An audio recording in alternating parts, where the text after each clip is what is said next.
Hello, friends. This is the gang, which is me and Argo, because everyone else is conveniently sick. I'm kidding. They're not sick. They're just doing their things. Thank you, Argo.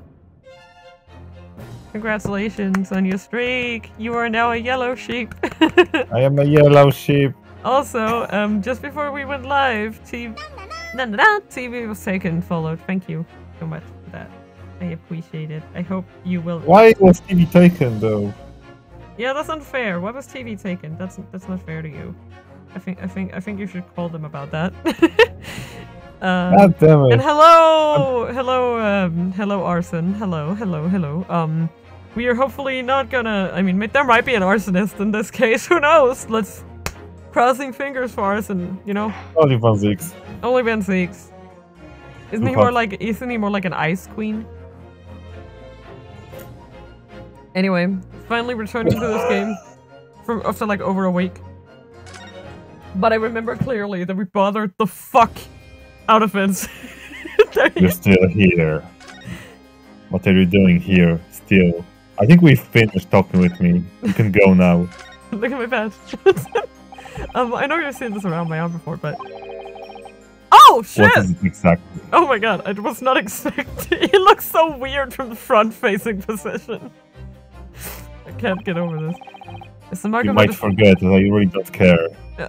It's the mark of a defense lawyer, in Japan at least. Amazing. Wow, you're doing so great for yourself. What's your reason for showing it to a British prosecutor? Well, I don't know, really. Exactly, you never know, do you? I can understand, at least. There's merit in reminding yourself of who helped you become what you are today. Oh. But that's a personal matter. Something you might want to keep close at all times, not something to flaunt. As I Yours is right on your chest! Like, come on! and we can actually see who it belongs to if you just will bring your eyes to that picture. Yes, in the same picture, this picture you can exactly see what it belongs. Yeah, who it belongs to. His probably brother? He looks too young. No, that's him. That's literally him. Just kind of at the outer. Yeah. Who was really lenient on his... Yeah. No, I suppose not. Thank you for understanding, though. Inspirational roots! That was an achievement! Oh my god. Yep. I just also, wanted... like, it's not often when you order a freaking 6-meter tall painting. No. I mean, that is pretty tall, like... I think we already showed him this, right? Yes, you did. Yeah, wait, like... Also, if you want to be sure, you can just press it and then try to skip. Like, from the looks of it, right? If we assume that this is like Van Zeeks' hip height, essentially, right? The tables. Oh my god, okay, we're actually measuring it, okay. Yeah, I think from that you would assume that maybe like around the bookshelf, like the top of the bookshelf would be maybe around 2 meters. So I think that the painting itself would be probably around 3 meters tall. Maybe a little more. Creeper! Aw, oh, man! Oh my god, is that calling out my Minecraft playthroughs? Okay, I cannot believe you just went, oh, actually. Yeah, okay, fine. Oh, not this one, I was trying to show him the thingy. What are you doing? Oh. What are you doing? What are you doing? We're gonna check. No. Just try to skip. Try to skip. I tried. I can't. So this is new. Having read what happened to you, it's lucky that you weren't injured or worse.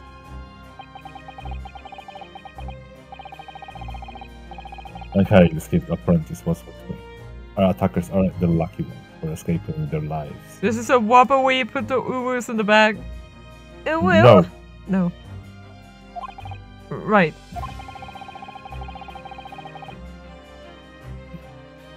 What I really can't believe is that the incident was captured on film. If the journalist had been spotted, it would have ended very badly for him indeed. Mm-hmm. It sounds like the luckiest person there was whoever wrote the article for the paper. Yeah. I almost heard the cries. Many more. Many more. Isn't he in jail? Isn't he dead? I'd love to strip that big clog apart, you know. Excuse me? How is many men not dead? I guess it's time to meet the man. I guess you're gonna be. Oh god. Yeah, I know. Oh my god. I'm not reading tiny book for He's tiny vibing. people. Tiny book. It was cheap because it was tiny. The warden said cell 11. That's this one. How do you say? Oh, there's someone curled up in a ball in the back corner. Look. What's his name again? Professor Albert Hairbrain, wasn't Einstein. it? I'm not gonna. Oh man, I'm not. I am really not gonna be used to his name for a while. Why? Because it's so different from the other one. Can you tell me the original then, so everybody knows? Yes. Oh, I'm gonna put my own suffering onto everyone else, basically. No, not really.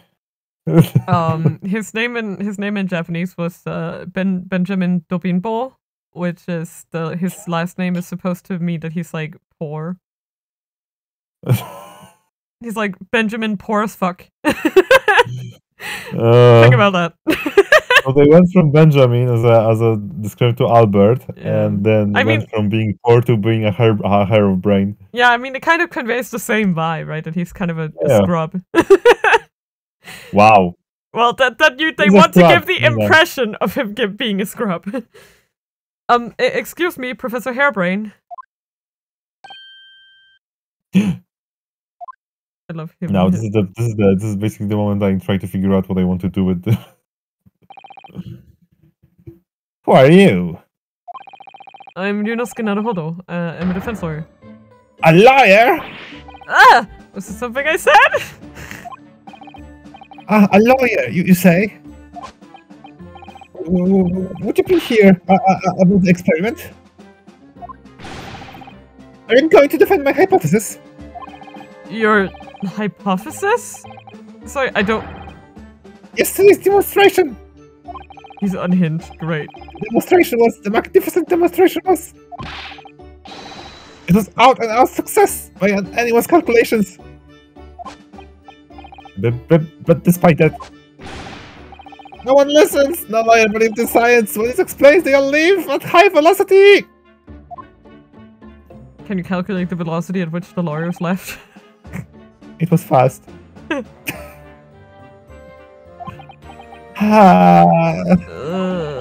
Now is probably not a good time to mention that your zeal made my concentration leave for a while too.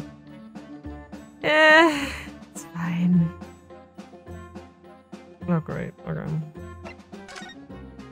I guess we better cut this music.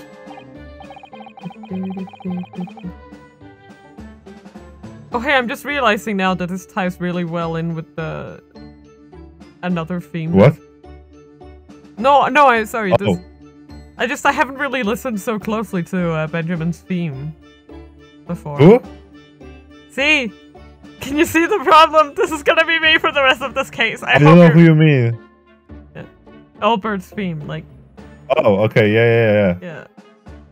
No, I'm just thinking it reminds me of a certain someone, like a certain other theme we're gonna hear later. I just never realized how similar they were until I hear this now. I'm like, oh. You mentioned the demonstration yesterday. The papers have called it a spectacular failure.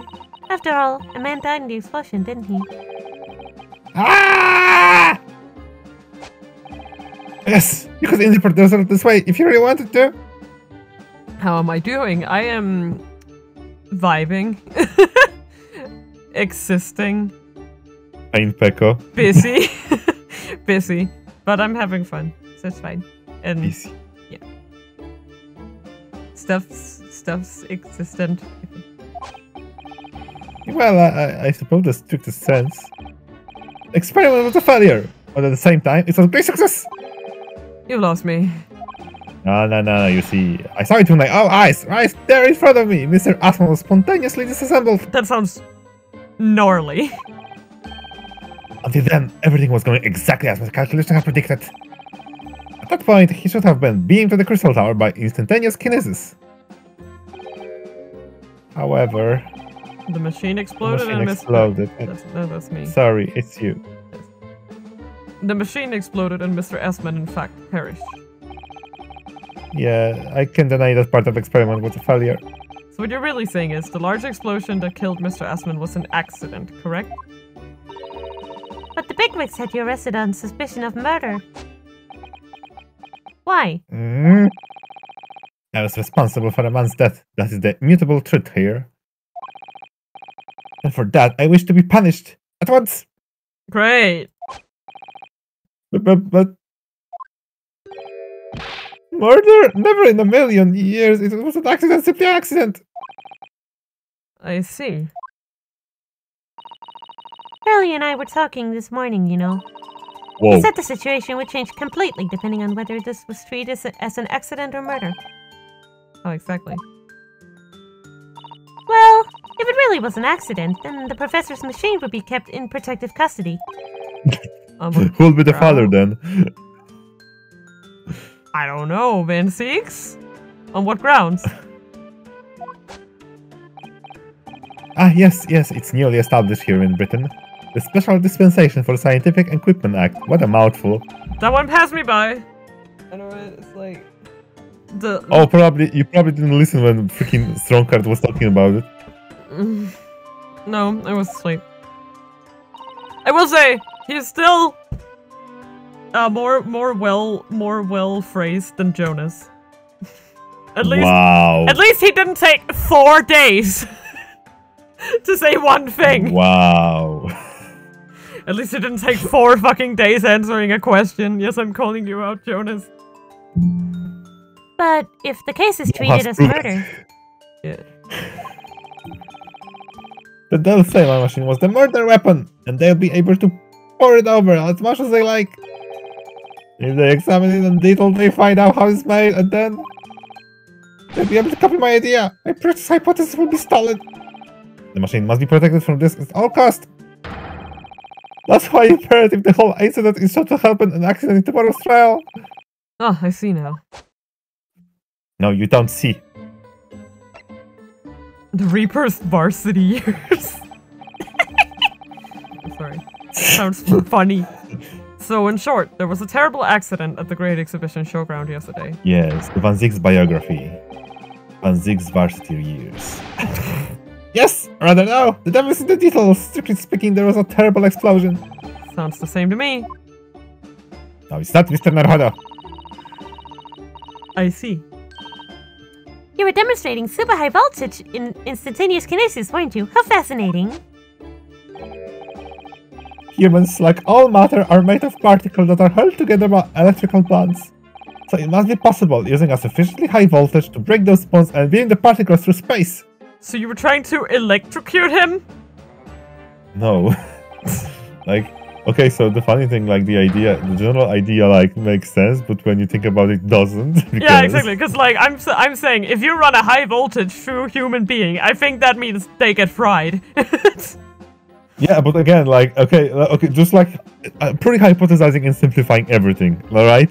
You destroy those bonds and send particles, right? What causes the particles to rebound again? Nothing. Yeah, that's that part too.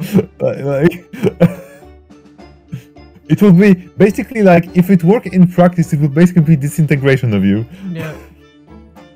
But yes, that is in a nutshell. That's my idea, you see? That's my amazing hypothesis.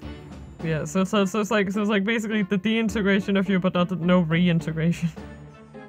Try to take your brain away from your body, nothing will work, right? Yeah. So it's kind of a similar thing, but particle by particle. Gosh, that's unimaginably high-level science. No. I don't know if that's how you define it, but... Remember, what year is it? Oh, but I'm taking the piss, if you'll let me. You're taking the piss? Mina, at least go to the bathroom, Jesus.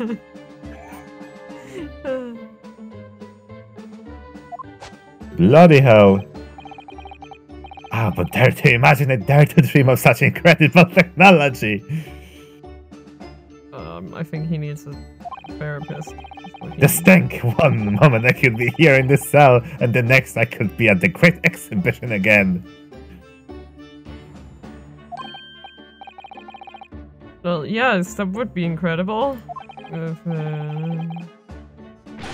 And then next in the mere blink of an eye, I could be at the Great Harrison Theatre, I say. The possibilities are endless. The whole our vast planet will be within reach. So no more hiding in wardrobes on rocky seas for 50 days? Oh, that still hurts, huh? Yeah. How dare you, Asogi? I'm gonna have your dead ass for this. Well, actually... Is maybe not so dead ass, question mark? Please, if everybody finds body, please send me ass. Please, if anybody finds body, please... If anybody has this body, please give me ass. Thank you. I don't really see it like that. What do you mean, Iris? Well, if you could travel anywhere in the world instantly, the planet wouldn't really seem vast anymore, would it? I think it would feel like it had shrunk. Wow. Freaking Iris philosophy freaking ideas. Yeah. My word, that's exactly right. The journey is the reward. Like, yeah, when we got to the point that you can travel anywhere in the world in less than a day, then yeah. Yeah. It kinda, you know. I can see that. Like the whole idea that you can basically outrun the freaking, you know, time zones too. If you wanted to, kinda. Yeah. You know, traveling from, let's say, Europe to America and going out earlier than you actually boarded. Yeah. What are the implications? What does this mean?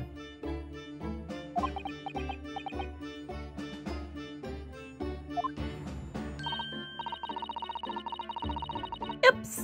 This got Professor Bunny Brain really worried by the look of it. It's her brain, her, not Bunny. Bunny brain, that's okay. Clearly this is yet another case of just because you can doesn't mean you should, I suppose. That's a great question that nobody asks themselves when they try stuff. Yeah. The point is, my calculations are flawless. The science works. Without a practical demonstration, it means nothing. That is true. Because, like, this is the interesting idea. Like, you have something that should work in theory but doesn't, because there could be other factors that are not yet known. Exactly. There's stuff that could be beyond even your calculations at that Yeah, point. so beyond the theories that you're grasping. Exactly. And it's always the fly in the ointment. And then you can actually find what actually causes it not working, or the other way, right? Because practical demonstrations cost a lot of money. Money that young scientists like you don't have. What are you looking at? What are you looking at? She's down there. Yes, that's exactly it. Yes. Riley's always complaining about it. He says the government should invest more in science. Well, anyway, I bumped into him at the right time. Him? Yeah, I did. I made a well-known investor, Mr. Aspen. I was thinking, damn, his name sounds like odious man, but like... Alright. The victim who died in yesterday's terrible accident, you mean? Whoa. Okay, actually, I have something funny. Like, can you imagine, like, one of those times in this game, like, the professor that will be named Professor Hairbrain, his actually first name is Professor. That'd be hilarious. The full name of the man who died in yesterday's accident was Mr. Odie Asman, right? What's that? What exactly was your relationship with the man? Shush. He first visited me in my laboratory in Germany a year ago now. It was ausgezeichnet. He said he wanted to invest in my immaculate hypothesis. I thanked my lucky stars.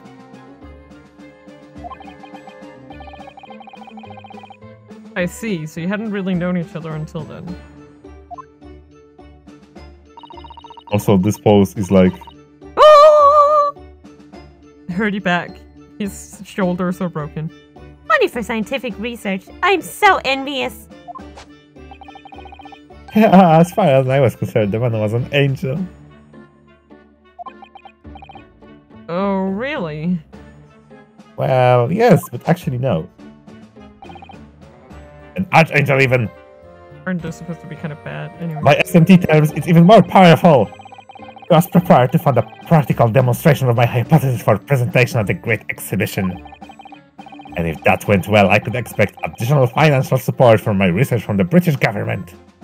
Ooh. Mr. Asman provided me with money and an exceptional engineer. He produced a machine to make precise specifications.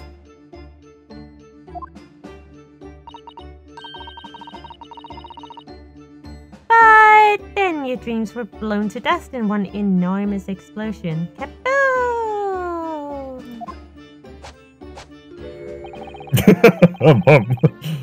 As you can see, I out everything with Mr. Asman. Like the mood swings on that guy. Yeah. I would never even have thought of taking this man's life. I see. Well, he seems genuine enough. I don't think he's lying. Alright, well, let's talk about the Reaper's varsity years. That's what I want to know about. Ah, yes, I remember. When I was on the rugby team. I understand Lord Van Six is a friend of yours from your university days. Hi, that's right. You're studying law, whilst I was studying science. What was he like back then? A good question. Unassuming, gentlemanly, and all-around nice fellow, really? Are we talking about the same person? No, probably not. Are you sure it wasn't Let's be honest like here. his evil twin or something? I don't know. What do you mean, evil twin? That's the joke. What do you mean? When your evil twin is actually good. Sorry, I think you misheard me. Evil twin? Talking about the cold-hearted, merciless prosecutor Baroque Van Six. Okay, wait a second. This is loaded question. Excuse me, Rinosuke, this is loaded question. How was this cold person like?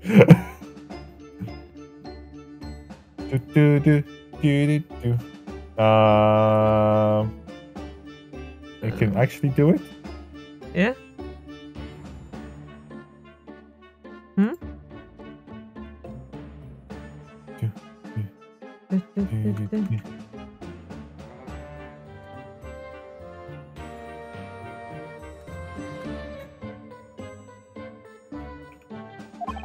What was he like when he was at university? No, I mean it! Talk about a leading question, Bruno.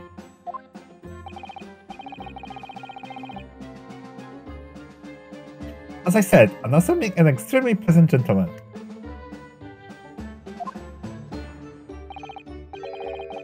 After all, he's the little darling of the Van Six family, with all its great aristocratic origins. Sure. I didn't realize he had quite such noble blood. Little darling? So the youngest son, I guess. It's a bit of a shock when I came back to Britain and learned what he'd become. Dang. He wasn't supposed to be like... Okay. How dare you? Okay.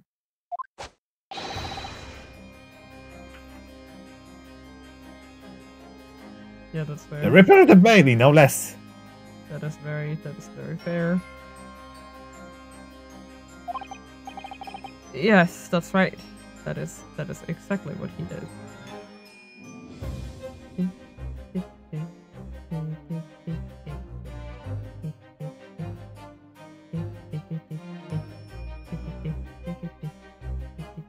You okay? Just enjoying the vibes. Yes, that's You right. sure? Yes!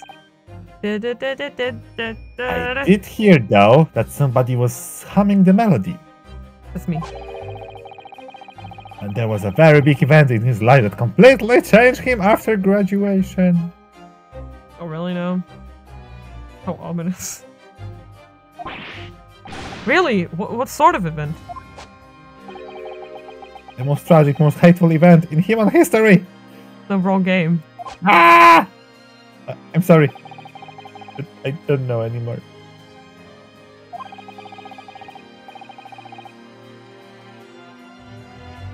I was in the country at the time, I was in Germany already. I was eating bratwurst at the time. I didn't do it, Your Honor. I was eating bloodwurst at the time, please. Oh, yes, of course. Or was it Oktoberfest? If he's heard about the Reaper. Don't fear the Reaper. I really don't have the heart to tell him that Lord Van Seeks will be the prosecutor in court tomorrow. The prosecutee? Oh, the prosecutee. He is a cutie.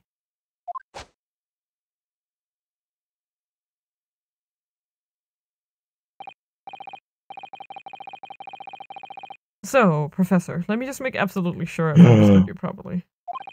The huge explosion that occurred yesterday, that was an accident, you're saying?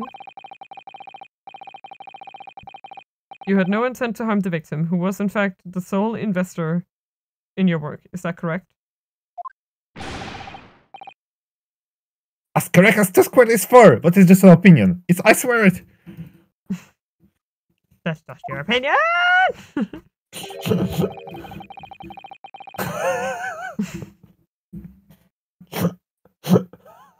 What? What are you gonna be like this? Stop laughing at me. No, I'm sorry. I just like the whole idea of 2 + 2 being 4 is just an opinion. It's always just getting me and like. I see. Yes, it's true that the man perished in the machine of my invention. Is that a hogger? Oh my god, I didn't notice that. So, I know that I'm far from blameless on all this, but still... I would never use my discoveries, my inventions, to take the person's life. Not in a centillion years. And that's a lot. That's a lot. I won't live that long. I'm a man of science. It's all I know. You have to believe me, please. Fair. Do you believe me? Do you believe my hypothesis?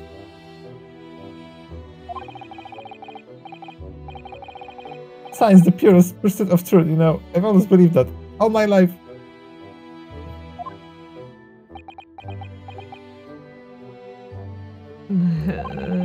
I'm afraid I don't know much about science. Or your theories. But I do believe you. And I will fight to prove your innocence with all my might. Arson!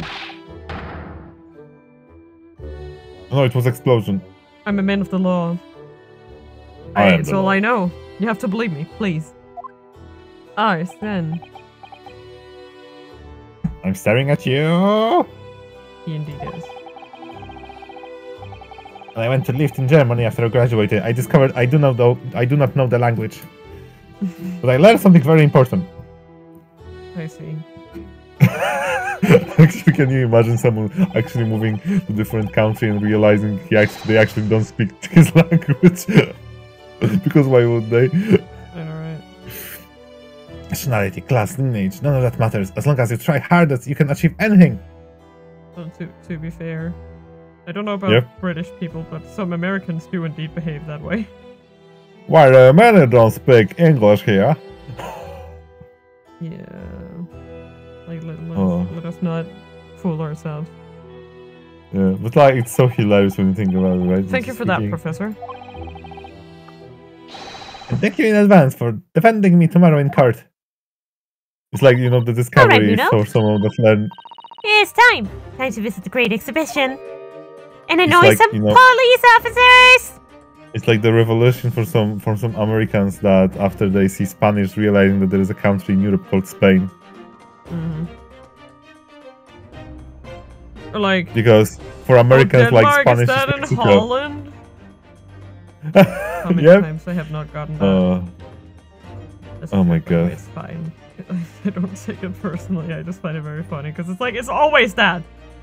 Yeah, like, okay. It's always like, isn't that in the Netherlands? And I'm like, it's... what?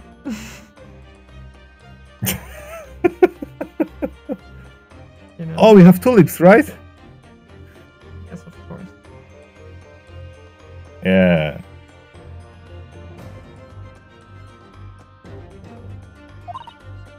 Well, that's why the incident happened, isn't it? Incidente. Yes, I suppose that's true. Time to investigate at last! Wow! Investigation fog! Rinosuke, put your hands up. Whoop whoop! There's a child aiming at you. Oh. Na, na, na, na. I just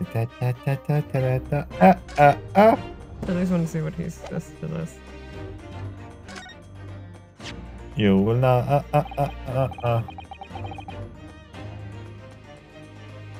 How could this have happened? You must feel awful. As well as a man losing his life, the Crystal Tower was greatly damaged, too. You know what happened? It must have been that. That?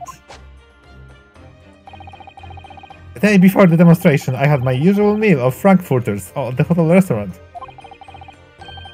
When I paid the bill, they gave me 3 shillings to match in change. Okay. Fireball jutsu. Bang. But instead of saying anything, I just slipped the coins into my pocket. They're still there now. Uh-huh. It must have been... It's divine retribution for my wrongdoing, that's what it is. For a scientist, he has some very logical anecdotes. Long and illogical. Indeed. Long and with no sense at all.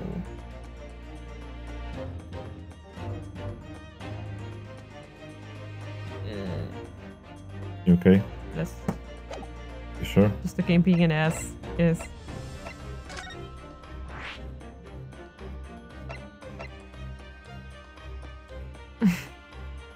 Don't forget me, Runo! No.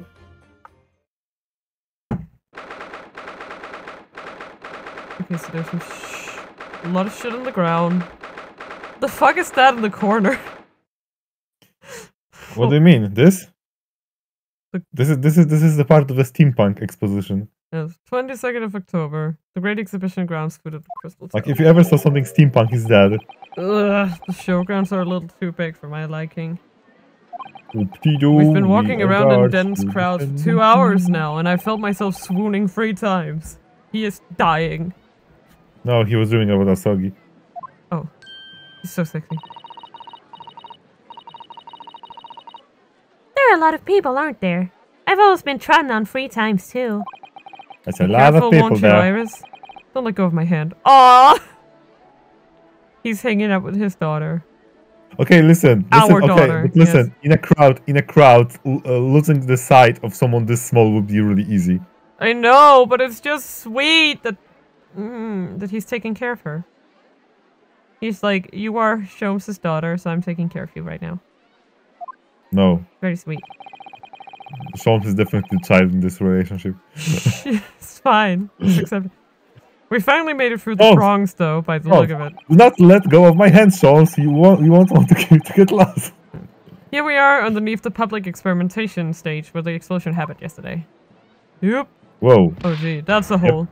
Yep. Okay. Exclamation mark. Exclamation. Exclamation mark number 2. What's that? I can hear voices from up on the stage.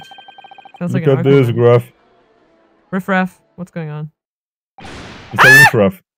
Right, I'm partnered with you this time. Wait, what? Yeah, just go with it. No, I know, but you know what I mean. I was trying to recall if it's actually the first time in the second game we see Gregson, but it's not. Right, I'm partnered with you this time. I'm warning you, I'll arrest you in a minute. Oh yeah? Go on then, Spectre, give it a shot. You ain't got no evidence and you know it. Wait, I know those voices. I know those. Gina! You gotta check a little man on you, young lady, but a night in the cell will teach some manners. Gina! Sorry, I'm so happy to see Oh my god. Just The try it, I angle of dare this ya! quiz. If you want the packet chips rammed down your throat! Yoo-hoo! Yo! Rexy! What are you doing up there? Yahoo! I love that angle. Charity! Rexy! I'm gonna go bother him. For like you know, 2D planes, they really were creative with using it as perspective stuff. Yeah, exactly. Like thinking about how these backgrounds are supposedly 2D. Yeah, they I are think maybe 2D, it's basically. like maybe like 2D, but like with several different layers going on. Kinda, but you can also use the skewing thing. It's not like, but yeah, it's like... because I think, for instance, if you look at this, right, it really looks like the experiment, like the experiment stage is a separate layer. To me. Yeah, like you can add a little like over and parallax simulation, but yeah, definitely. Ah, it's you, leadership. Yeah, sorry. I didn't here, do it. Here you are, you, here. Yeah. Leadership. How are you, leadership? I do have your value, leadership. Like it was auto scroll. I did not do that. Does that make her 3 I times know. a lady? Is she triple lady? I'm not well at all. It's far too busy everywhere. God. I wanted to ride in a balloon, but there was a 3-hour queue. Come on, man. Unbelievable. I'm gonna have a word with you at once, your ladyship. I love him. He's such a simp. Such a dumbass. You'll be flying as high as a kite in the time once I pull some strings for you. I sincerely hope that she will not be high as a kite, please. She's 10. This is Gregson. Tobias Griffin, an inspector at Scotland Yard. Until recently, he was suspended from duty, but it would appear he's back in action now. In my opinion, right? He is a Herlock simp because he simps for the stories. Listen, but who creates those stories exactly? Exactly. He's actually quite well known, appearing as he does in the Adventures of Herlock Holmes. And for that reason, he can't say a word wrong to the story solver, Iris. But there are limits, surely. Or there should be! No, watch it, sunshine. Sorry. You won't want to get gobsmacked, do you? What gives then? Don't tell me you're on this case. Yes, I'm acting for the defense. Acting. So we're here to investigate. Boo boo! Dear me, that's the situation, is it? Is it really that troubling? Yes. Immediately 5 bob? That's all you got? You're a lawyer, ain't ya? You can stand to carry a bit more copper around in your pockets, Mr. Naruto. Ah, Gina! What? Hey! This is my last bit of spending money, that is! Gina! I can have it back, but I'll have to charge you for all the bother. Free bob. Pickpocket fee.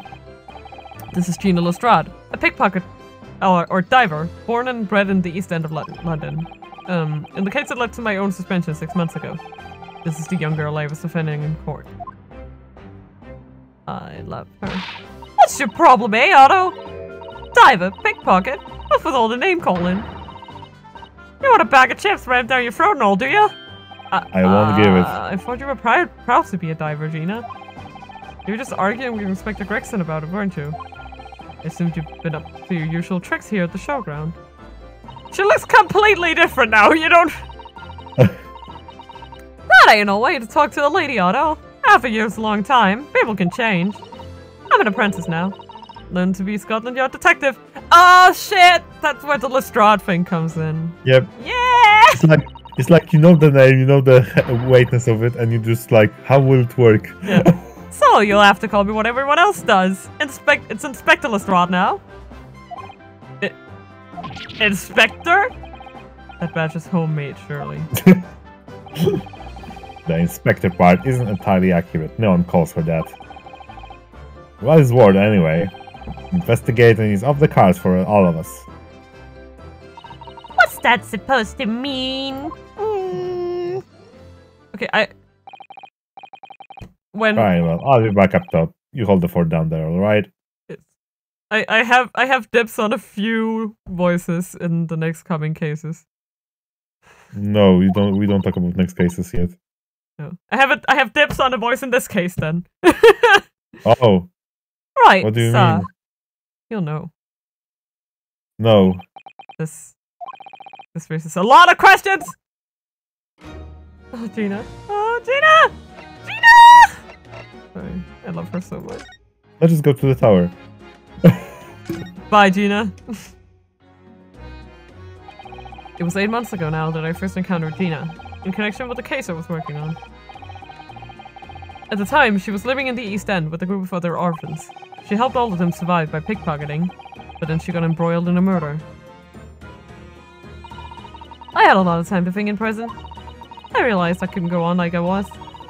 Diving weren't working out. Oh, I'm so pleased to hear it, Ginny. Well done. Aw. So, you went from being a pickpocket to a detective. You got it. Good in it.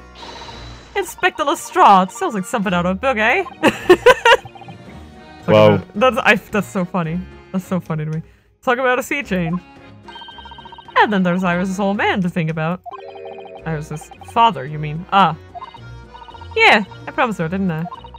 I said I'd get all the police forces around the world to pull out all the stops looking for him. Don't! Do not! Please. There's a small promise then. Nothing serious. Oh, Ginny. You're so sweet. No! No! No.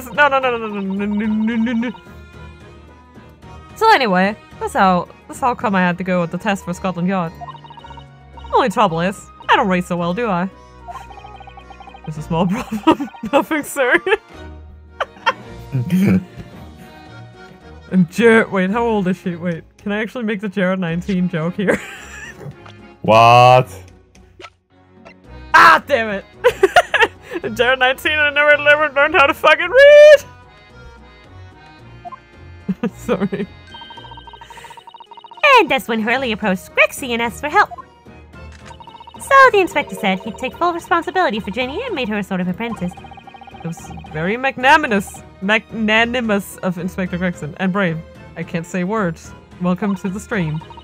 Well, you know Hurley. He enjoys finding ways to make people do what he wants. He's a manipulative bitch. The great detective likes digging for dirt, in other words.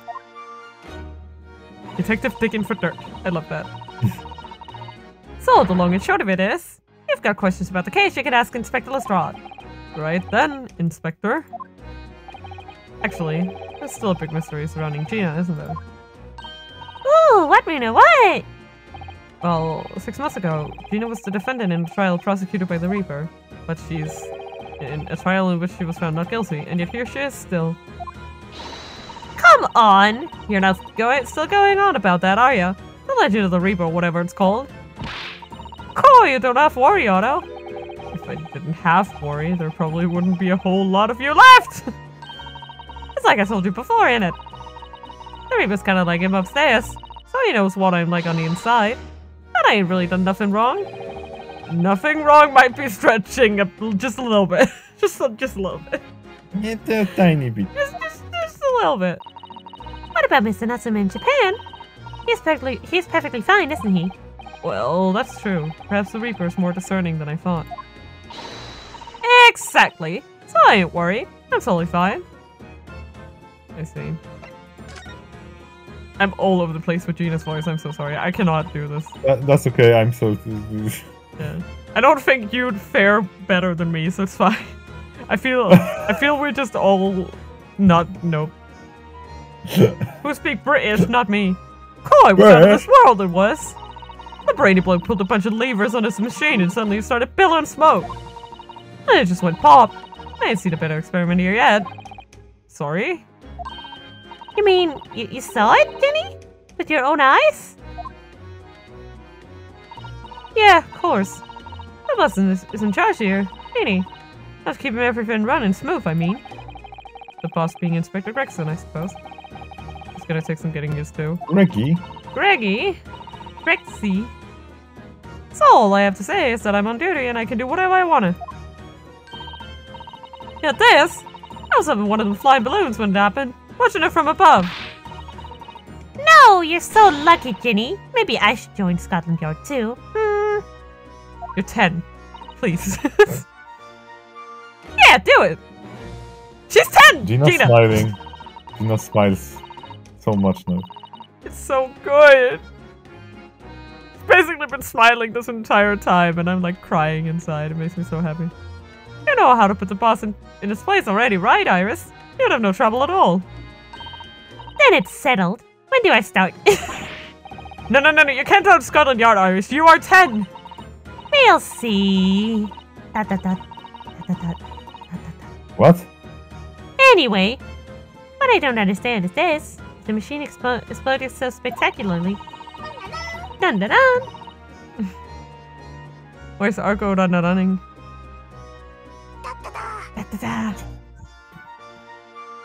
can Professor Bunnybrain still be claiming that this experiment was a success? Oh, right. Well, it was a success in a way. It was. How can it have been? Wait. Surely after the whole machine blew up, no one could call the experiment a success. Just like I said, it did sort of work. I mean, yeah, there was a lot of smoke in that whopping great bang. Well, where'd you think they found the victim's body, eh? In the crystal tower over there. What? In the tower? You can see for yourself, can't you? Up there above the scaffold. Oh, where all the glass is broken, you mean? Yeah. The cage what the victim got into start with. Really did get beamed through the air or whatever and landed all the way over there. So, you see? It did kind of work, didn't it? What? I don't believe it. That's a lie. I mean, I don't get the ins and outs of it, but anything's possible, right? With science. Well, I tell you what, you can have this. It's the plan of the experiment they drew up at the yard. Are you sure? Yeah, go on. I have free Bob up here before, so fair's fair. Yes, I didn't actually give that to you. Please give my money back. Did I? Give me my money back, please. The schedule basement. Okay, card record.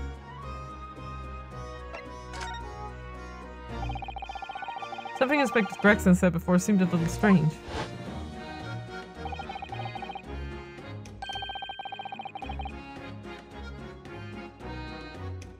You're not gonna read it? Or what's worth anyway, investigating off the cards for all of us.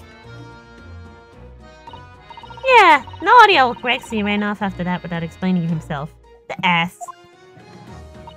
Oh, right, that thing.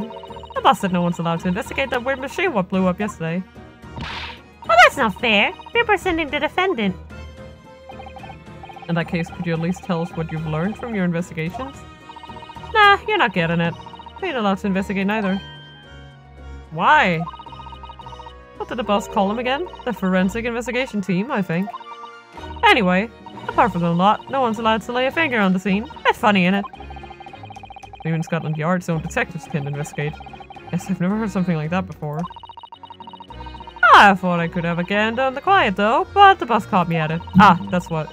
You probably heard him give me an earful about it before from down here, didn't you? That's not bleeding fair. I think you were giving him as much of an earful back as I remember it. Yeah, well, sometimes I think it's all them chips what make him so stubborn. I think he's constipated. Anyway. You say something to him, Otto. Go on, see if you can get through to him. He's up on the platform above us, is he? Where the machine that exploded is. We can try, can we, Reno? Rexy will listen to us. Oh yes, he will. I doubt it. I think I wanna... Yes? Look at this! Look at this graph. It looks as though somebody dropped something behind the tree just here. Dropped? That... It looks like whoever was there just like placed it down like, okay, bye. Dropped or hid? Oh. What is this? Some part of the machine that exploded? Maybe. It could have fallen from the platform above in the blast, perhaps. What's going on here? Nothing. I think I'll hang on to this, just in case. Okay. Oh, there's this.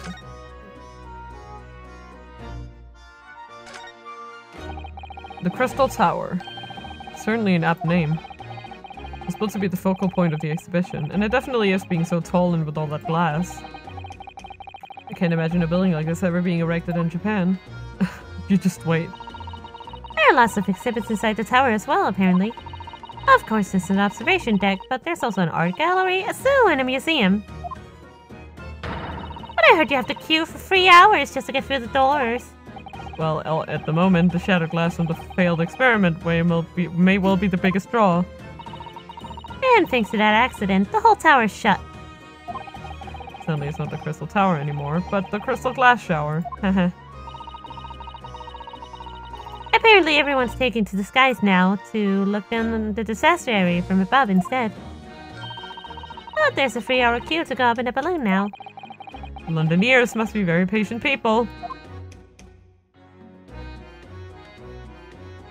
You can see them up here. This platform must have... Okay, it was the platform, not the balloon. Damn. This platform must have been set up for the experiment, I suppose. It's very high up.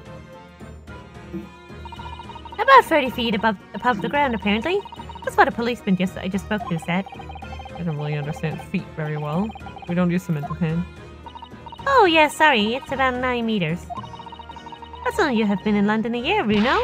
It's time you get used to our measurements. No! You get used to the normal measurements! Go to hell! Ah. The metric system is inherently superior, fight me. Yes, well, this thing is so tall, the spectators at the front would just have seen a wall and nothing else. They probably thought they secured the best spot to watch from, only to be disappointed. This thing in Japan. The darkest spot is right under the lighthouse. I feel like it probably applies here. Okay. Yeah, okay. Can I not investigate the balloon?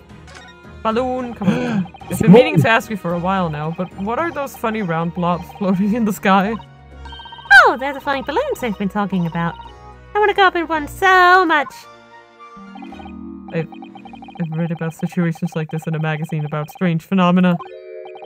Creatures from outer space coming in round flying objects to attack Earth! What? I suppose inhabitants of other planets are bound to be interested in the Great Exhibition.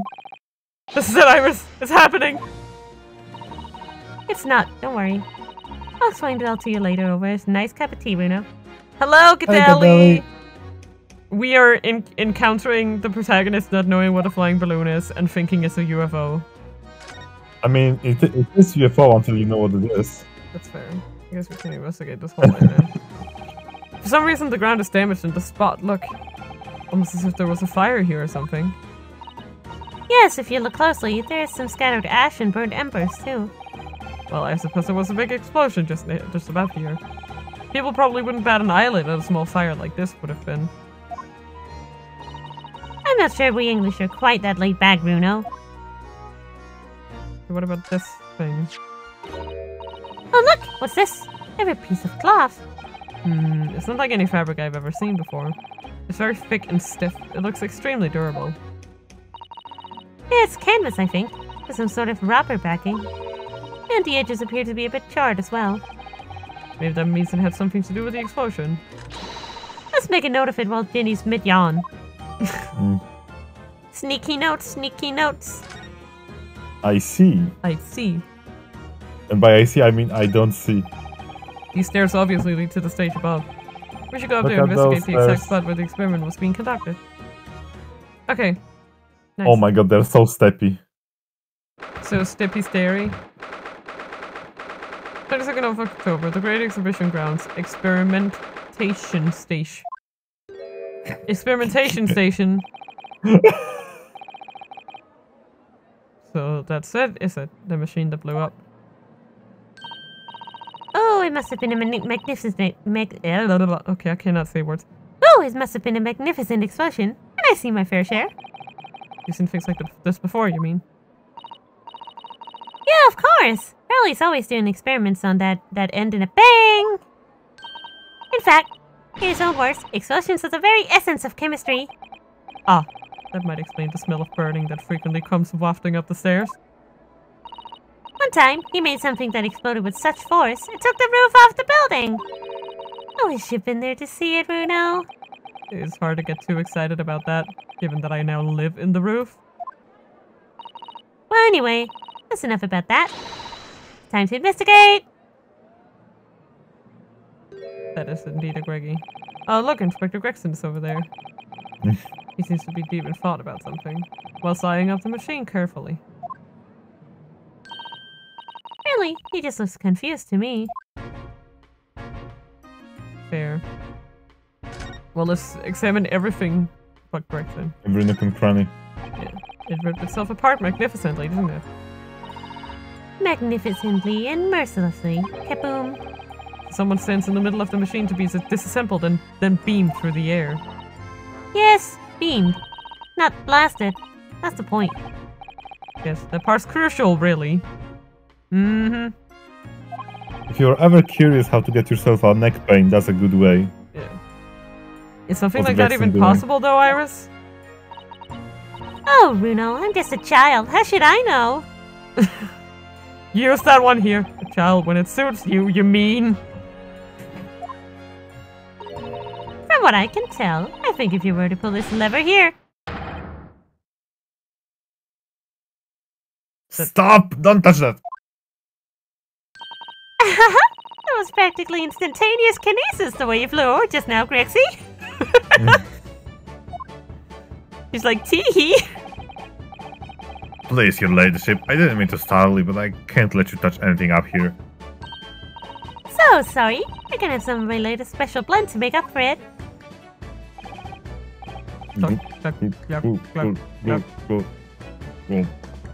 Delicious. Wonderful. This stuff really is wonderful. It's just like old times, this is. It's the pinky that does it for me. We're representing Professor Hairbrain in court tomorrow, Inspector.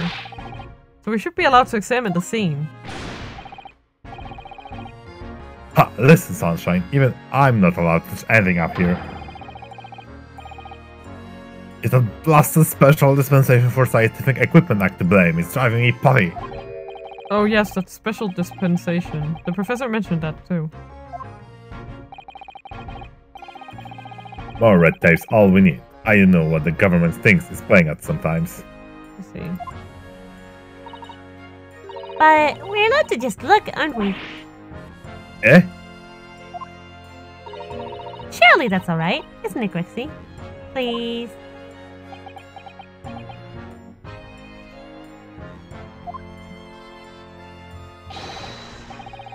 Of course, your ladyship. Anything you say, your ladyship, but please don't get your dainty hands dirty, will you? Don't worry. I have gloves. We wouldn't dream of touching anything, would we, Bruno? That's not what I mean. She really knows how to get what she wants. I know, right? That's the funny part. I feel like she would do that. Well then, let us... Oh my god. I'm sorry, my mouse just started moving extremely slowly. What's going on? Can you see how slow that is? Yep. Yeah, that's as fast as it'll go right You now. click the button for changing the... Wait, I did? On the mouse, yeah. Oh, I don't know there, if now you- it's back. Yep. Wait, You okay. clicked it on accident, yeah. Oh, it's the one in the middle. Thank you. I just remembered you have the same one. Yep. Do you also have a sniper button that when you press it, it goes slowly? It should be on your thumb when you have... Yeah. Okay. This one is fine. Yeah. Considering how badly damaged everything is, Professor Hairbrain was lucky to escape unscathed, I think. We should have a good look around the machine when we can, I think. Touch anything and I'll make sure I kill you before I get stung up myself, you hear? I won't touch a thing, I promise. Please spare a thought for your digestion. Anyway, do you really think this machine could actually disassemble people like the professor claims? Ask looking for total incredulous. Give it a rest, Sunshine.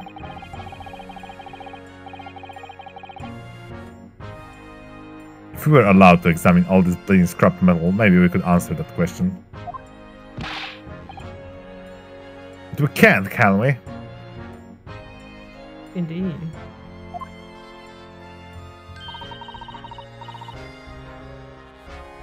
Because of the annoying rules, you mean? It's so annoying, ladyship.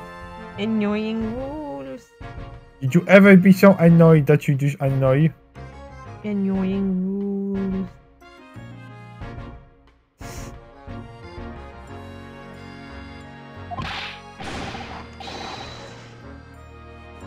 Exactly, the annoying abstract flaming rose.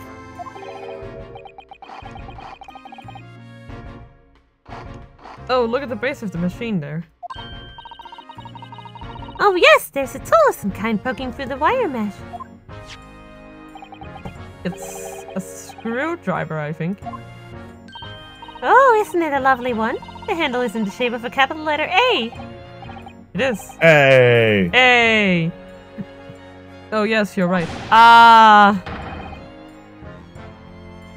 What's the matter with you? Don't touch anything I said! Everybody listens to me! Of course we don't listen to you.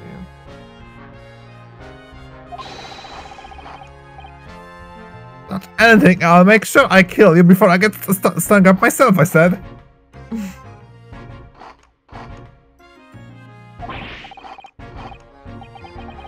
Yes, I understand. Sorry. I only touched No, you don't. You clearly don't. I only touched a little bit. What do you mean, just a little bit? What do you mean, just the tip?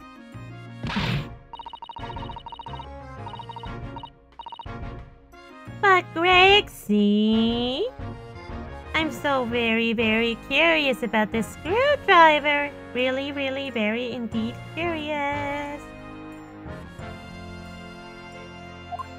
No. Dang. Really thought it worked. Of course, your ladyship. You're so clever, your ladyship. Fancy spotting something like this?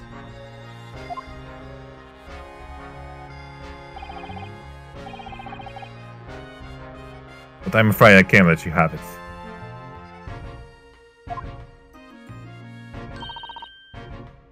But Bruno found it first. I assure you, I'll investigate it thoroughly.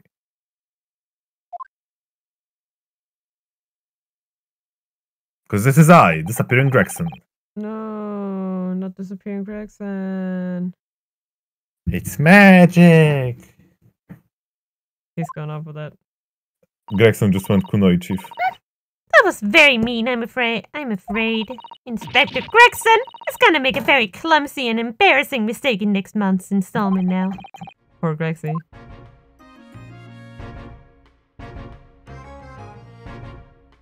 Okay, there was something. Oh. Right there. It's like near the railing. Okay, there we go. There are all sorts of strange buildings here in the great exhibition grounds, aren't there? I seem to remember something similar being exhibited in Japan one time. Oh, in your country, Bruno. I do wish I could go and see it. I present a particularly steely samurai with a present of one of Hurley's stories I'd win especially. And see if I can get Hurley into a jam against some Bartitsu Master Jin ninjas. You might not find as many of those sorts of people around as you think. Oh, well that's dull. Oh, but I do know a prosecutor with a chonmage top knot I could introduce you to. Oh, we do. A chonmage, really? You think I could have my picture taken with him, do you? Assuming he's recovered from the trim Kazuma gave him a year ago, yes. That's a lie. That's a lie. Okay, so basically, I don't actually think these are in the localization, and this is exactly the right time to bring this one up. There is some, I think it was like basically DLC that you got for buying the third or second game, I forgot. But you got the special DLC with like the pre-order or whatever. And I don't think it's been localized.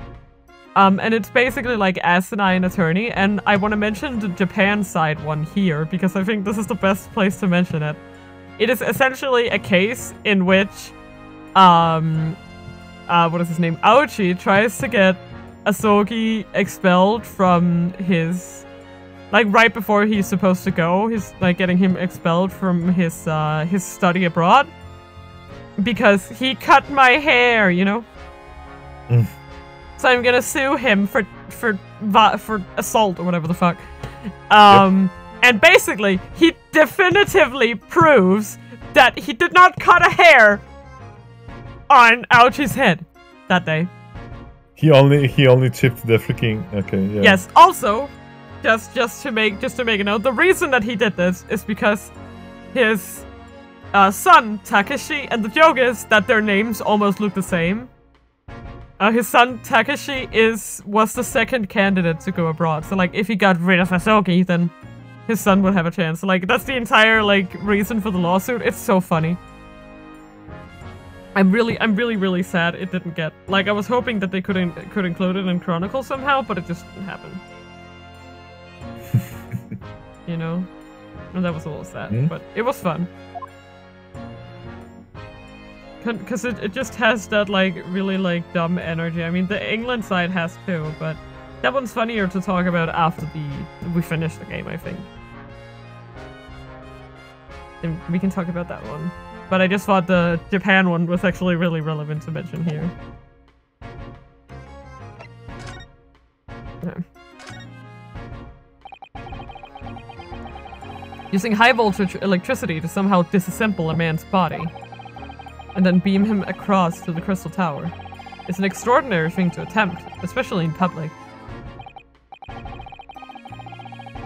True, it was by far the most unusual of experiments planned for the exhibition mind.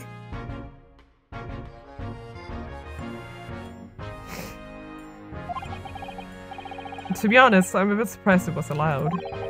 Carrying out something so dangerous with many spectators present, I mean. The government is doing everything it can to promote the new science and technology at the moment.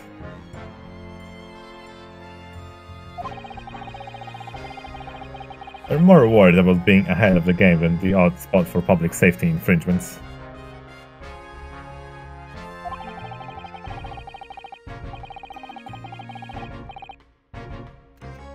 If they can be the first to develop some new technology, it makes Britain more powerful in the future, you see. Yes, I suppose that's true in a way.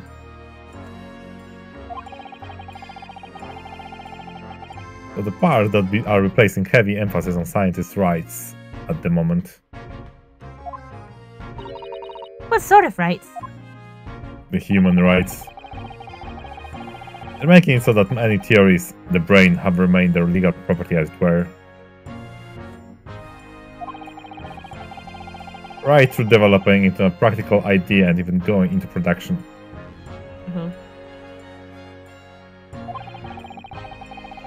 But in the infuriating reason as coppers aren't allowed to touch this crime scene. Because the new Height Faulting Special Dispensation for Scientific Equipment Act forbids it. Huh. Okay.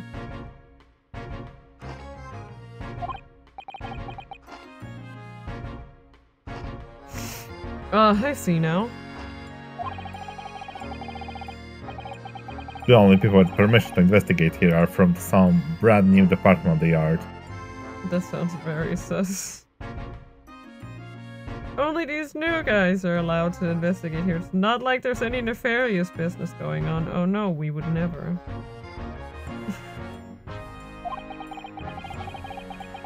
The Forensic Investigation Team is called. We've been relegated to keep a guard. Forensic Investigation Team. That's the second time we've heard that name today. I cannot believe this. I cannot believe this. Any old fool can say this heap of scrap metal was a sham to begin with. Just because it's a scientific equipment on the paperwork, we can't do flaming thing with it.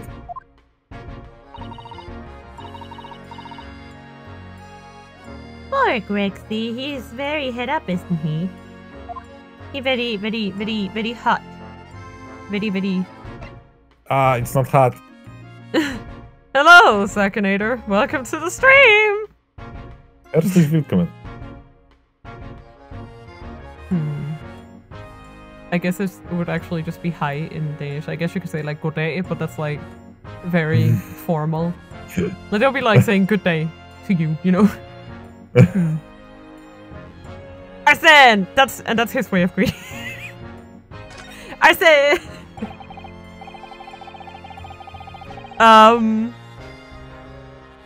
Sure. How did you find the stream? Remind me again, what's this new legal act that means we're not allowed to touch the scene here? Oh no. Oh no. Are you having me in it, Sunshine? It's the Special Dispensation for Scientific Equipment Act. Why we keep remembering that name? Yes, I think Hurley mentioned that recently. With a real twinkle in his eye, as I remember. Shiny-eyed. I'm sure he did, your ladyship. I'm sure he did. especially for the great exhibition it was. Oh, don't worry about it, Greggy. You are already fucked. You can give up the act. What? All scientists have to do is present their ideas to inventions to some suits in the civil service. And if it gets rubber stamped, that's a guarantee of rights to maintain the invention's confidentiality. What does that really mean? That means we can do stuff. Think about it. Think of all the world-changing new inventions on display every day at this exhibition. See? Although a good half of them are load of cobblers, if you ask me, put forward by shammers like yourself.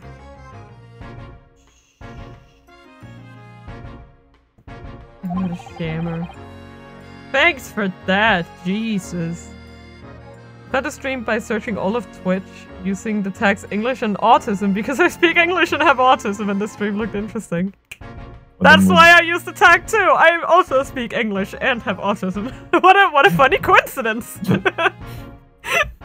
Is this related? Yeah, don't worry, it is related. Well, thank you for stopping by. We playing the Great Ace Attorney. It's a lot of fun. No, it's great. It's great! Thanks for that. Thanks for ruining my life. It's great, son. Ooh, I love how absurd some of the inventions here are. It's also fun! Woo! Fun times. It might be fun to you, but a member of the force has to be present at every single demonstration. Oh man. Sounds boring. Can you imagine, eh? Hang science, that's what I say. Or choke it from freaking grip strength. Annoying. Look at this fish and chips, it's Oh, science. I don't think so. It sounds like my dream job. It's something otherwise after spending a day guarding all these shammers, bogus contraptions. You just mad you can't invent something as cool. Oh yeah, I said it. Wow, you said it. I said it. What an interesting coinky-dink, I know, right? But if they're all bogus, how can anyone hope to demonstrate them? There'd be no point. Yeah, well, there's a point, sadly. Sorry? Thanks to another of our government's bright ideas. If any theory or invention is deemed to show potential, the government hands out a research grant. Ah. It gives you money. Yeah. Cash. Cash money. Bling bling. The scientists get funding? No, it's impossible. Exactly, and that's why they are after. All these shammers coming from far and wide clog up Hyde Park. And who has to keep them all safe, eh? Who has to smile politely and welcome them, eh? Us Copper, that's who.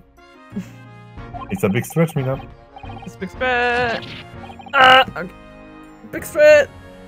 Yep. Yep. Oh, that was nice.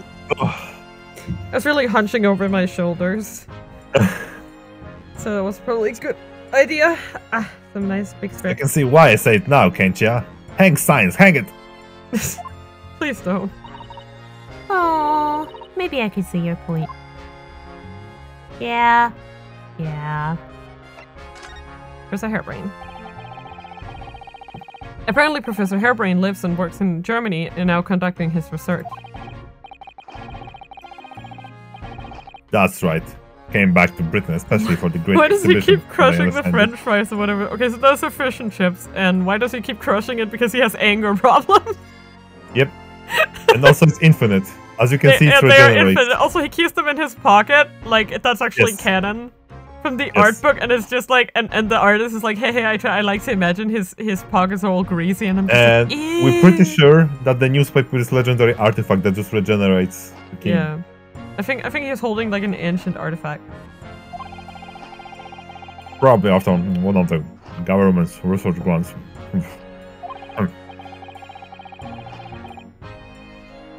Actually, we learned something else about the professor earlier today. About his time in further education. It turns out he was at university with someone we both know. Lord What do you Van say, huh? Oh. Eh? What's that? That's news to me. Well, I'm half right because aren't the chips of fish and chips just French fries? But yes. Chips is the British name for fries. You are correct. So yes, most of it is. You see the big one at like the very top here. That's the fish. Yes. That's the fish. Yes, that's the fish. There's like one fish. Oh. But if Van Six must the prosecution, then as the accused, the professor face is sealed because the Reaper will get him one way or another. Arson. Blimey, that's months beyond me. I don't know what goes on in the head of this. I know, right? Talking of Van Six, this morning paper ran the story of him being attacked. Read that? No? Oh, yes, but Mr. Reaper is completely fine. Nothing to worry about. He's very alive. I would not say very alive. Yes, right. Glad to hear it.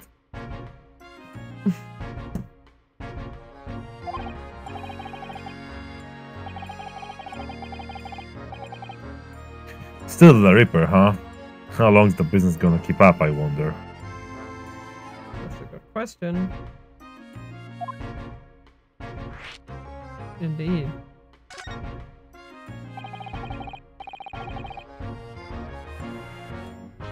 The victim in this case, the investor, Mr. Esmond.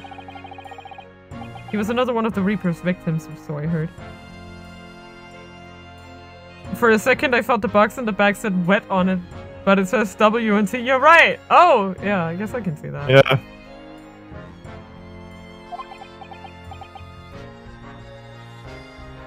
Dot. Lord Baroque von Six is a top-class prosecutor. Okay. That didn't answer my question, but okay. No, even he can always push the right verdict through. Sometimes justice can't win. Yes, I heard about jurors being bribed and evidence being falsified.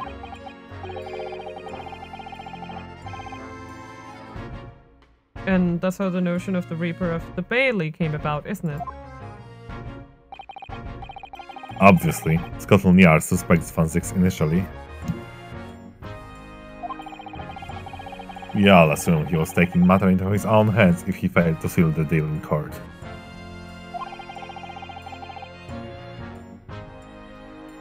Although the man himself denies that charge. Well, we've done a very thorough investigation, and the conclusion we reached, drumroll please, is that Lord Van Six is in no way related to the deaths of those people outside the courtroom.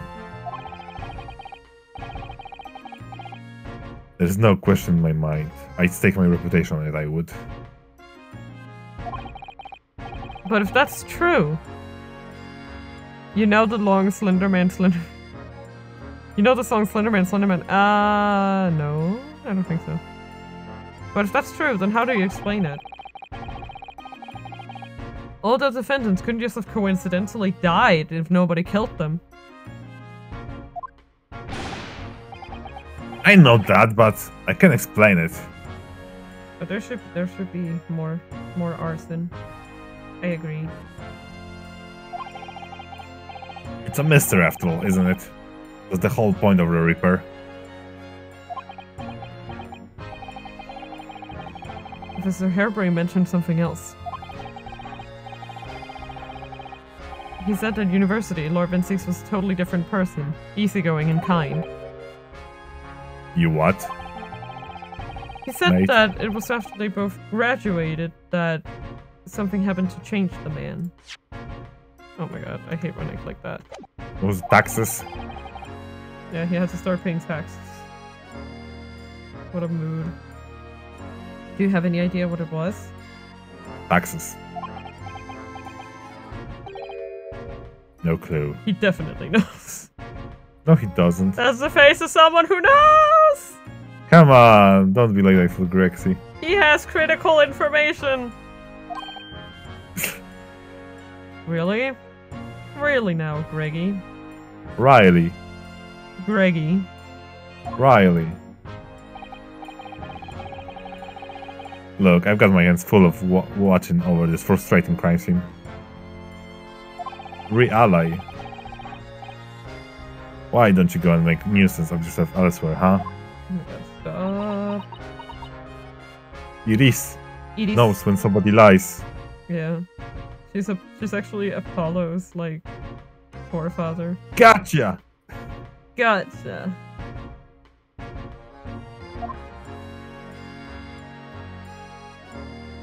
But she definitely knows. Who? Don't worry about it. Well, She knows that he knows that he knows that she doesn't know. Yeah, there's really nothing else you can. Oh, the Ferris wheel. Nice. But what is that gigantic thing over there? Looks like an enormous water wheel. Oh, that's a Ferris wheel. There'll be people riding inside those little cabins you can see. Why? Well, they rotate nice and slowly, so it's a wonderful way to see the surrounding scenery. Wait. It's turning? But it looks completely still. It does not look still. Yes, that's because it's turning so slowly. One complete revolution takes about half an hour. If you were mad enough to go in one, it would be more fun to whiz around fast, don't you think? No! That sounds horrifying! I feel as though you might have just invented a new sort of ride there, Bruno. Yeah, that's one I would not want to get on. Holy shit. That sounds horrifying. Horrible. Horrible. Let's try presenting shit. Look at this. Look at, as a detective, what do you make of? Okay. Personally speaking, 9 times out of 10, I find clues turn out to be red herrings. But not in Ace Attorney game. In Ace Attorney game, every clue you find is actually important. Yeah, okay. Personally speaking, 9 out of 10 times, every clue I found is a red herring. But not in Ace Attorney game. In Ace Attorney game, if you find a clue, it's probably useful. Inspector, have you read this paper? Yeah, 2 unwelcome blasts back to back.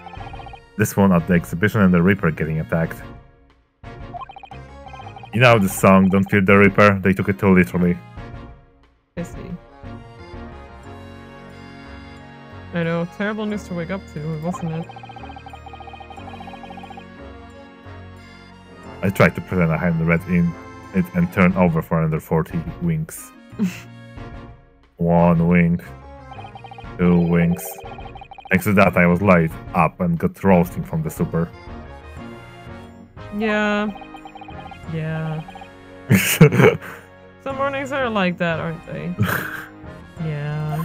Yeah. Yeah. So you know that I did that again? Oh my god. Okay. Mina be quickie. The Reaper's eyesight will suffer Terribly if he's not careful. What are you doing? We're not supposed to go somewhere? Am I forgetting shit? Go to examine again. I want to see the. Oh, okay. It looks fine. You have the burnt cloth, right? Yes, that's Yeah, from okay. down below. That's not from here. Mhm. Yeah, I know. That's why I'm asking that, because otherwise I would see. Can we actually go back down? I don't think so. Go back to Sean's maybe. Yes, you can. You can go back down, but you need to go somewhere else and go back. But go to Sean's maybe. Sure.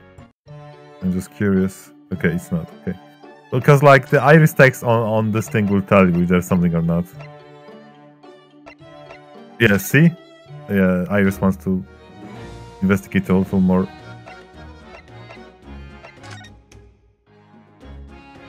Can you go up? And Up again? if you really check the broken. Oh, it's up here. That's what we did. Okay.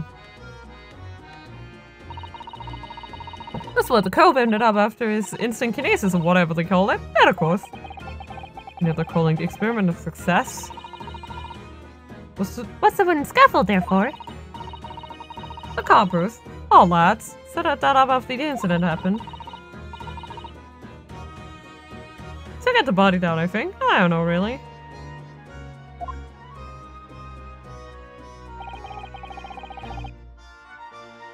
you hope to erect the scaffold then? Didn't you? She just did a pose and I was like, what? Didn't you hope to erect the scaffold then? Nah, lookout duty's more my thing. Wandering around the exhibition and keeping a lookout for the fun stuff. Fair. I support this. Mind, Gregson doesn't hear you saying that or he'll give you the boot. Oh, he will. I heard that. No, you didn't. I really did. It's incredible though, isn't it? I mean, could the victim really have bridged that gap by some sort of invisible kinesis? Yep, okay. Reno, listen! What is it?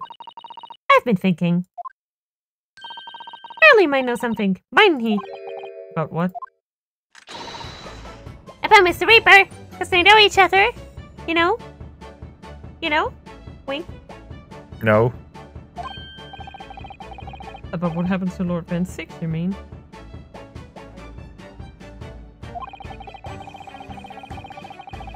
Because it sounds like something very significant occurred after he graduated from university. Something that completely changed his life. Why don't we just ask him? No. I see. Because it's better to just speculate about people instead of, asking them. Yes.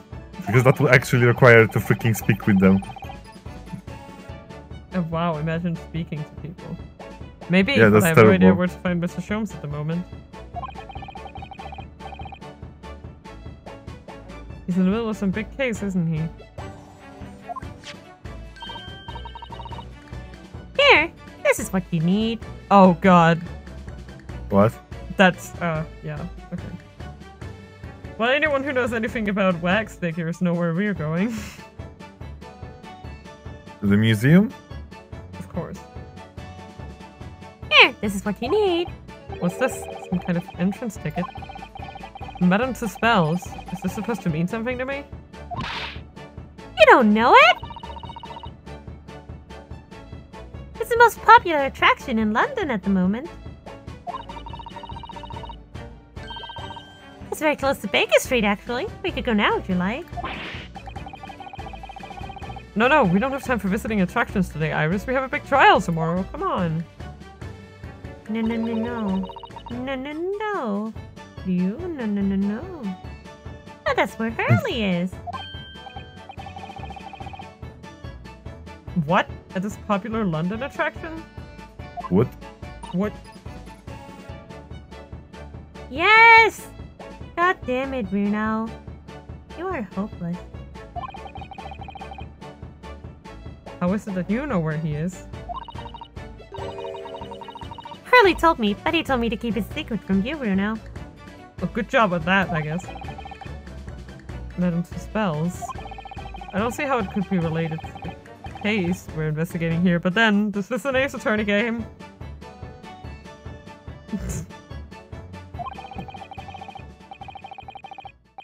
Stranger things have happened. And when they happen, Mr. Sholmes usually is at the heart of them. We're gonna go do some shit there, that's for sure.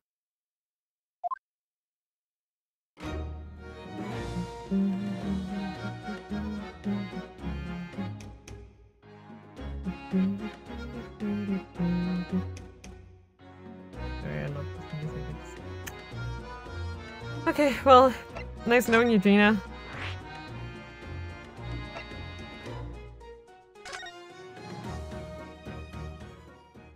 It is time. 22nd of October, Madame to Spells, Museum of Waxworks! So of course, this is a reference to Saw. Right. Oh. Oh, hey! The blood countess, huh? What is this place? Look at all these terrifying scenes. Why are all the people so still? Guillotines, ruthless murderers. I know what I'll be dreaming about tonight. They're all wax models. They're amazingly realistic, aren't they? Please do not touch the statues. What do you think, Bruno? Shocked? Wax models? Ugh. Ah! I read about the dead bodies and wax once in a magazine about strange phenomena. Why does he read that if he's so scared of it? Would you please? He's like, I read about this in a very scary magazine and I dreamt about it for 5 days. That's what he sounds like right now.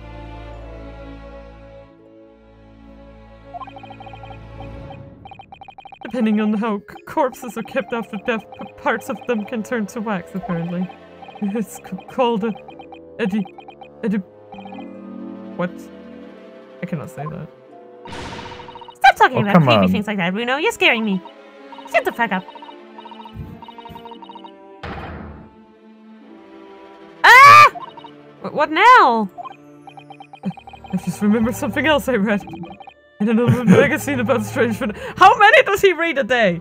I think you need to can we investigate his reading habits? Well, I think we determined that reading is hurtful for you. You should not read. Yeah, do not read, please. It's not good for you. Please do not touch books. They are poisonous. There was an old lady, maybe a witch, who used to power molten wax over corpses and put them on display.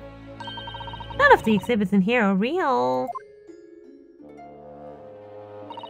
They're all entirely man-made replicas. They can't be. You really expect me to believe that? Just look at them. No!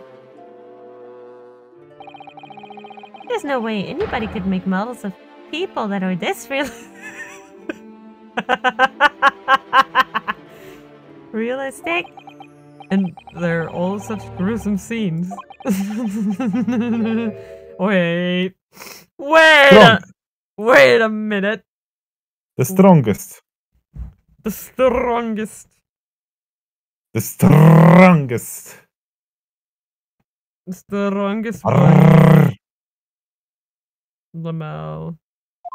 LMAO. What is it? No. I must be seeing things. Look at this graph. What? Wait, what?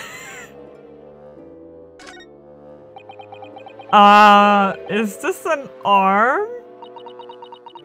And a leg. It looks like an arm, doesn't it? Maybe one of the waxwork models has fallen over. You don't think it could be the work of one of the mass murderers in here, do you? Bruno, stop scaring me. Is it a wax arm or a real one? Come on, you're always pointing that finger of yours in court. Poke that arm now and see how it feels. Objection! He's just like, objection! And pokes it. Okay. Is this some infamous murderer? Moider. Yes, called Jane the Ripper. All her victims were young women. I knew it. You could tell by the way she's holding that knife. Sure sign of a murderer. Jane! Well, yes. Ah! What's the matter, Bruno? I've worked it out. I know what she's doing. Trying to fill the bathtub with blood so she can have a soak in her victim's gore. Not according to the information about the exhibit on the little board here. It doesn't mention anything about the bathtub. Really? Sorry, I don't think it's significant. You're lying. I think it has to be there for a reason. I know, right? Well, I like that it's like a very clear, like that was a very clear reference to kind of the myths about the Blood Countess. So it's a lot of fun. Yeah. Actually, that because I had to explain it to one of my Japanese friends what the whole thing was about. So I actually ended up like really looking into that case, and there's actually a lot of debate whether or not she actually did all the things that she was accused of. Because there was like a lot of like political strife at the moment, and it seems that when her husband passed away, I believe she inherited all of his stuff, and there was some rumors, well, in later times, there's been some discussion on whether they were actually either A, blowing the crimes out of proportion, or B, just overall pinning something on her. Yeah. To take her land. I just find that very interesting that like there's that part of it too. We actually have no idea to verify whether the things that were said about her were actually true. And that's just very interesting. Of course, it's been what 400 years. Can't really say either way, but if you're interested in it, it's definitely worth looking up. I was actually thinking about trying to get my hands on these few books that someone has written about it, but I don't know. But yeah, it's just definitely created in Elizabeth's likeness. This character here is quite on the nose. Okay, well. And who was created by the character on the right here? Who knows? Like, what's the reference here? These models are so well made. I can tell what's a waxwork and what's a real human.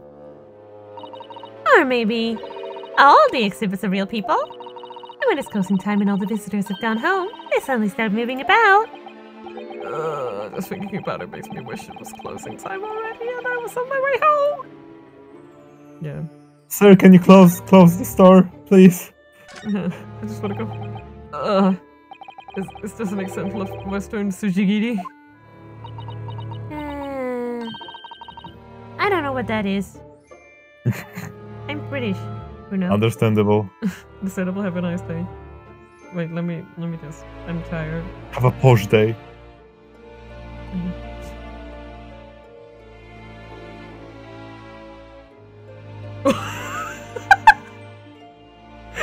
Wait, that's what it means? That's what? Gnarly. I just looked up what Tsuchigiri means. And the translation that this one gives me is killing a passersby in order to test a new sword. Is that real? That can't be real. Kazuma must have done this at least once.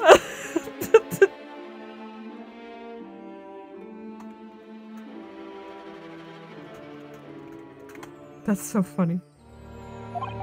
You know, when an unscrupulous samurai randomly attacks a passersby to test a sword. Exactly.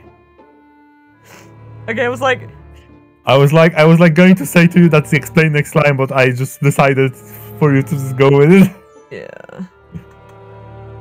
I also realized I actually forgot to send out the live messages. I'm so sorry. I wonder if I need to sharpen my sword. No, it's fine. Let's test it. Shijing. Can't believe I forgot. I forgot to send out all of the live messages in Discord. Oh! Yeah. Yeah. I did. Oh. Did I even do it? I didn't even do it on Twitter. Wow. I'm an asshat. Anyway. Fair enough. I still don't know, no. But actually, a waxwork samurai would probably be hugely popular. Could you model it, do you think, Murno? Seeing what Tsuchigiri thing you mentioned? Well, I do have a sword, but I have no intention of testing how sharp it is on a human subject. For now, at least. Sweats. That's very ominous, Bruno. Guess we'll investigate whatever this is. It's... the great detective, Mr. Herlock Sholmes! Mr. Sholmes has his own wax statue in here? Really? Well, he is world famous after all. It's an uncanny resemblance, isn't it? Makes my skin crawl to look at it. I know! But look, Bruno, you can kick this Hurley and he doesn't move a muscle. Yeah! Wow, it jumped. Yeah. You can't... you can't go around kicking the exhibit, Cyrus. Wait. It just moved, I'm sure. Not just a little bit either. Kick him again! Really? Did it? Look closely. There are beads of sweat on the face of this waxwork model.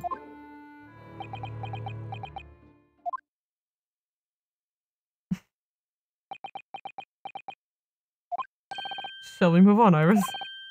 Over there, look! There's a great murder scene to enjoy. Much more appealing. My dear fellow, I take exception to you recoiling in such manner, as you've seen something truly abhorrent. Mr. Sholmes! I knew it. Iris, what possessed you? I strictly forbade you from divulging my temporary waxwork secret to Mr. Naruhodo. Temporary waxwork? What do you mean? And that kick! Could you not have exercised a little more restraint? You winded me! And Runo has something he needs to ask you. Ah, a question? And I thought you'd probably be getting bored too. So here we are! Well, I can't deny that your timing was impeccable. A mere 2 minutes more being stationary like that. Oh. And my great brain, upon which all my success has been built, would have turned to wax. Thank goodness we arrived in time. You gods, indeed! In many ways, the pair of you just saved the world from unimaginable loss.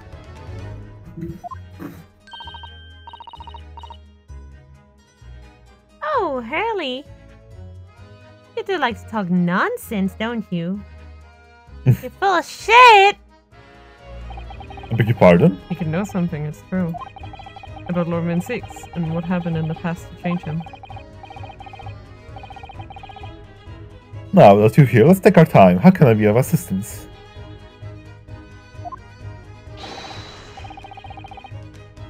Or even luck, I'm suddenly quite taken with the idea of conversing. Oh, well, actually, I'm in quite a hurry. If my eyes don't deceive me.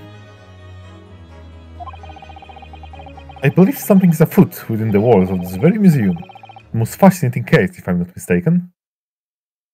Uh-huh. Really? Moreover, I have a strong suspicion that it's related to the matter about which you've come to me now. Okay. I'm just saying X, but how could it be? We shall speak again presently, my dear fellow, but for now I must return to my work. What? Back to being a temporary waxwork exhibit?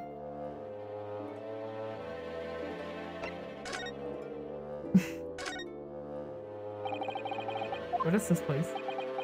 Oh shit, he's good. Never mind. Madame Tuspels came to London from France 3 years ago, I understand. Since she opened this little waxwork museum last year, it's enjoyed great popularity in London.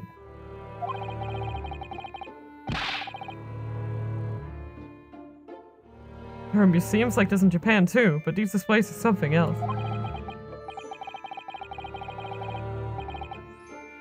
I mean, they aren't made from actual real people, are they? The extreme realism of these waxworks models is a particular secret of the Tuspels family, they say.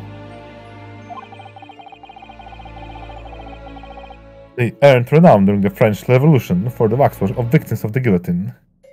Dang. Oh, that sounds grim. It does. The gruesome scenes are portrayed with such realism in the expression of the faces of the condemned.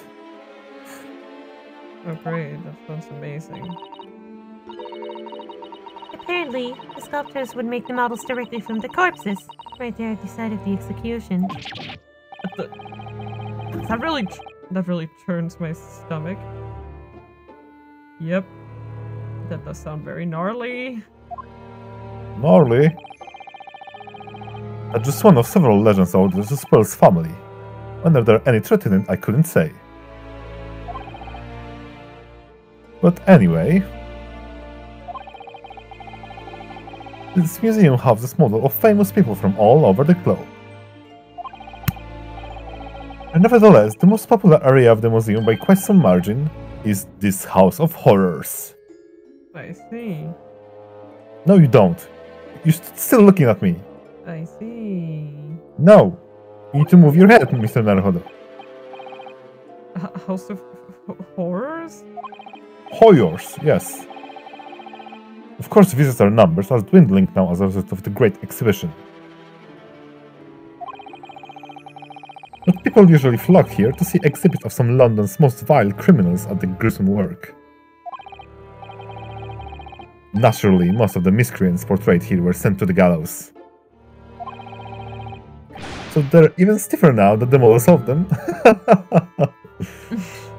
Wow. Have you heard of poor taste? I don't know. What is that, Mr. Nerford? I don't understand. That wasn't called for, dude. How the taste can be not, you know, reached. I don't get it. My dear fellow, the public life for poor taste. They yearn to be shocked. So the hideous exhibits in here are...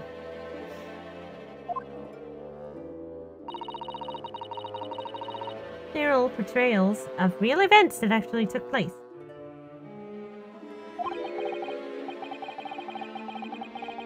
Is it just me or did the temperature in here just seem to drop? Ugh. Anyway, I advise you not to think too deeply about what you see here.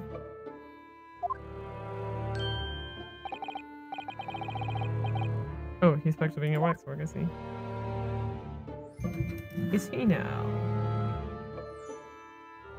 Oh, I hate when I do that! Stop clicking away too much. Yum, yum, yum, yum, yum.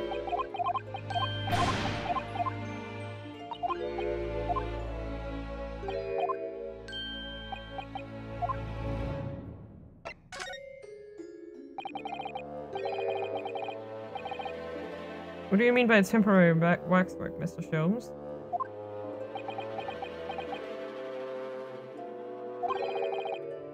Exactly what you see.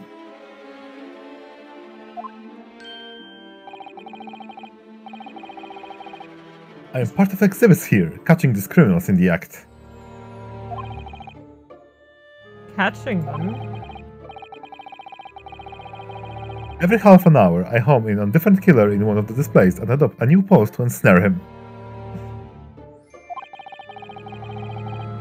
That's like a lot of fun. When members of the public come for a closer look, I offer them my hand to shake. That's terrifying.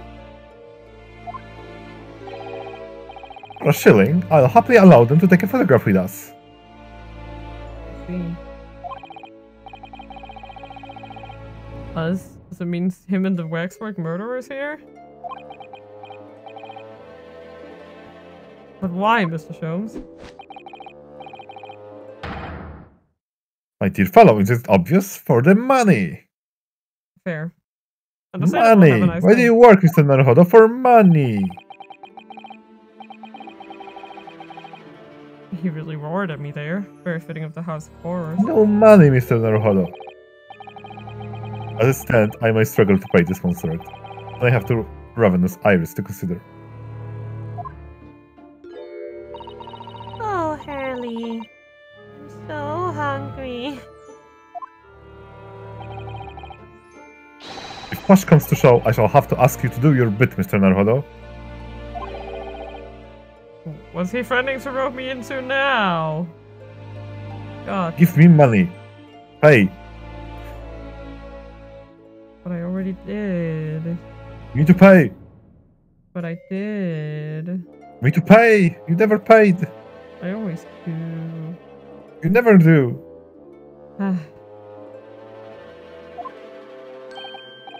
So, with that in mind, how about a photograph?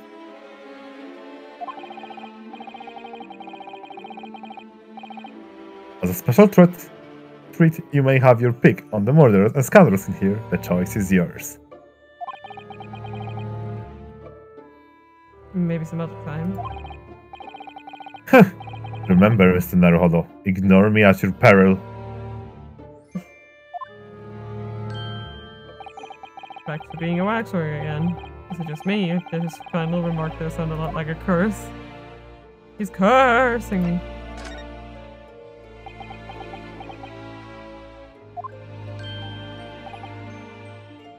Well, what is it that you like to ask me, then? Actually, It's about... Lord Vinci. Oh.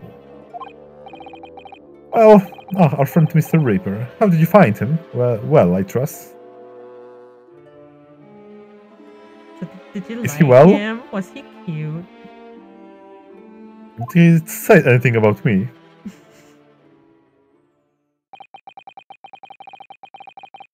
And so I filled Mr. Sholmes in on everything I'd But learned. And then I went to bother him and accuse him of having dead bodies in his office. And then about Lord Van Seeks and about Professor Hairbrain. And about the strange coincidence that they'd been in university together. Coincidence, he says.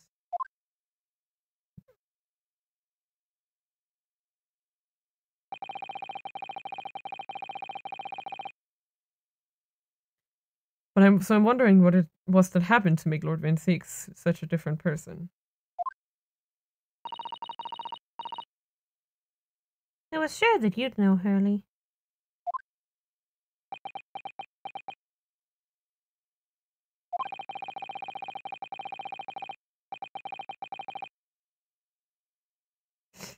You said there was something going on here in this exhibit hall before. Something was afoot. Maybe the game? Hehe.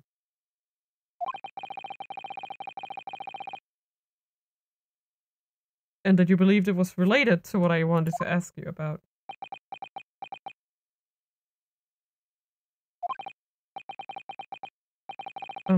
Mr. Sholmes?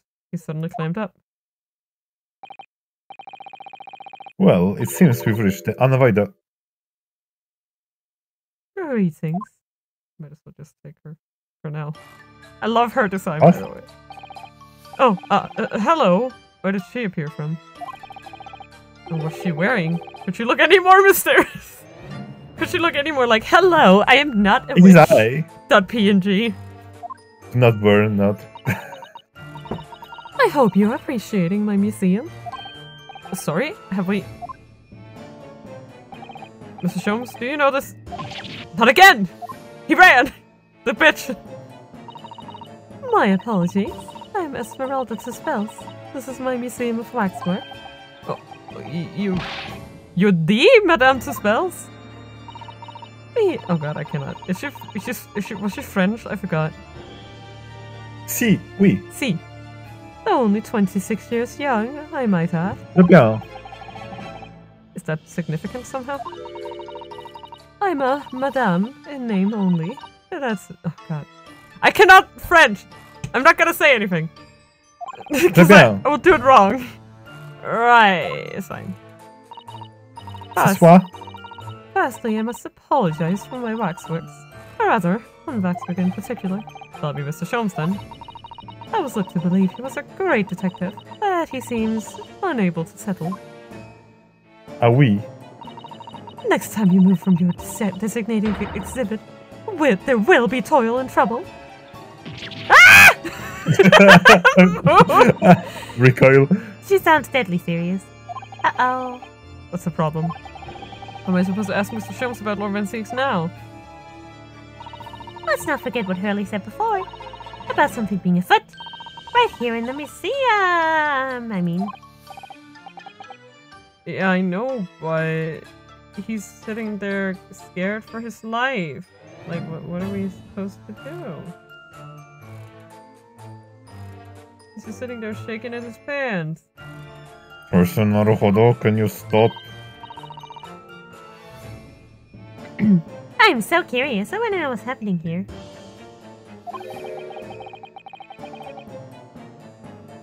Haven't we got enough on our plate already? Oh, goodness. Goodness, I cannot speak a word of French. Somebody please help me.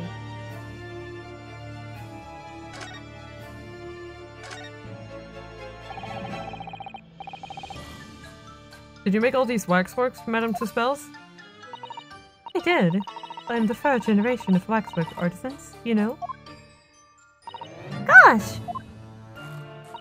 It was my grandmother who began the tradition in my family.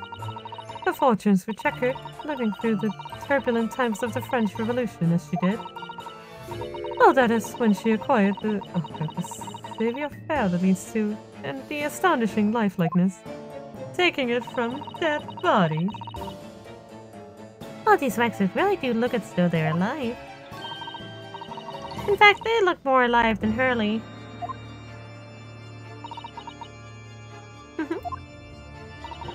What you see exhibited here represents the most atrocious of London's criminal past. All the waxworks here were created in the presence of the real people by which they are modeled, in the hours immediately following their executions. That is the secret to the extraordinary lifelikeness. That sounds terrifying. Sounds gnarly, that's what it does. Like, wow. Could you imagine? It's like, hello, dead body. Gonna boop boop.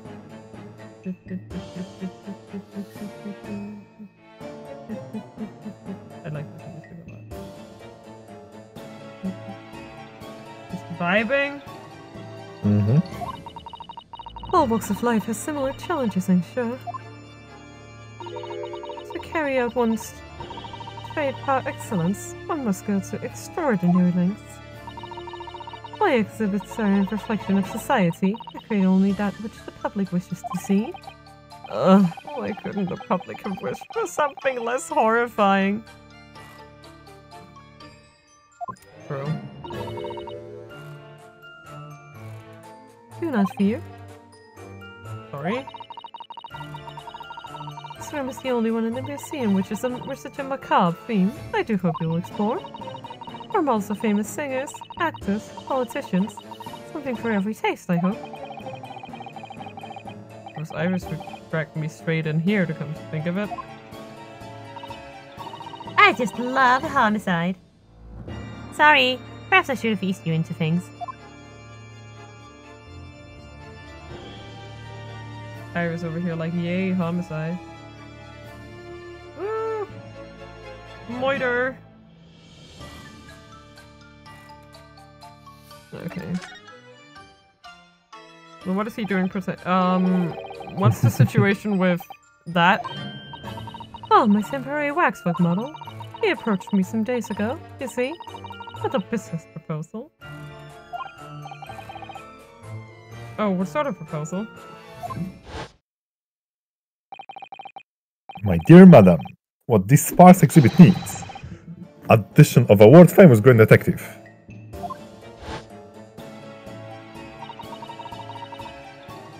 Or words to that effect. Wasn't that a great impression? That does sound like something he would do.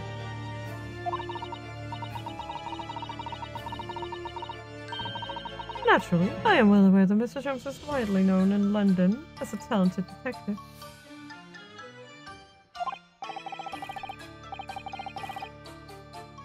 A great detective, actually. He's very specific about it.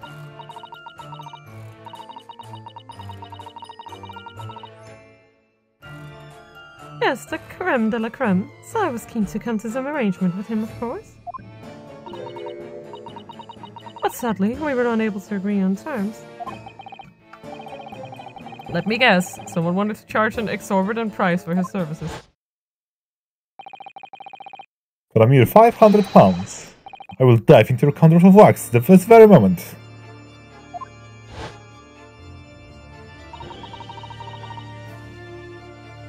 Or words to that effect. Mr. Sholmes might have overdone it slightly with the sales pitch. Regrettably, the museum has a shortage of funds at the moment due to unforeseen circumstances. So we came to the current arrangement instead. Surely he doesn't really need to do what he's doing, though, does he? I would think not, but he was very insistent. I have a 50 shilling problem. That must be resolved by the morning.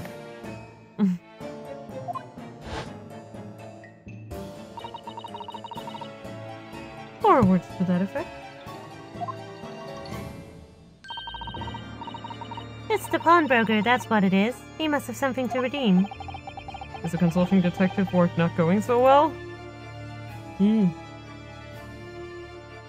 Sorry to hear about that, man. Something afoot. I wonder, could I ask you something? Ian. So, I am just curious. Is anything going on in the museum at the moment? Some kind of incident, perhaps? But definitely.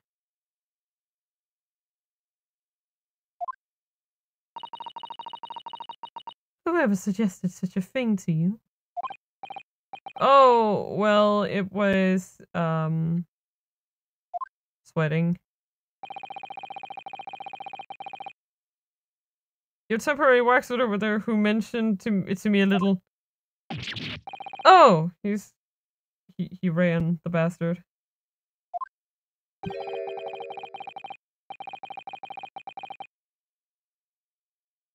A wax model is a work of art, not some tawdry object for trade. Ah!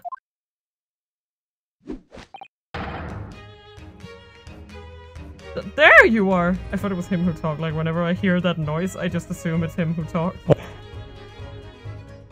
it's like, I'm just gonna space out. Yeah.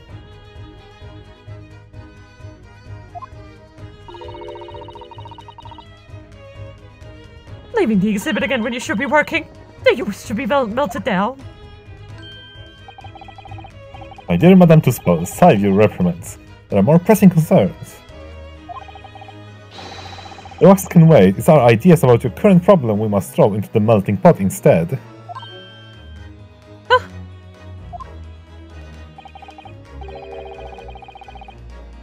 Personally, I would advise you not to involve the police. Why ever not? It's turned white as a sheet. Because you have at your disposal a great detective whose services you might employ for a mere 50 shillings. So please be aware that I prefer no, I insist upon payment in advance.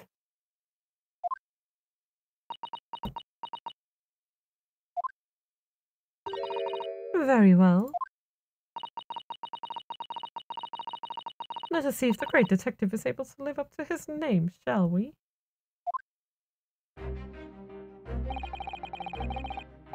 Before I engage my analytical process, I must ask you to clarify something.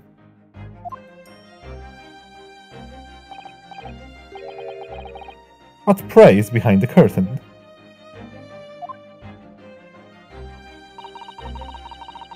That is the Tuspel special exhibit. There's an extra charge to see it. Ah, the special exhibit in the House of Horrors.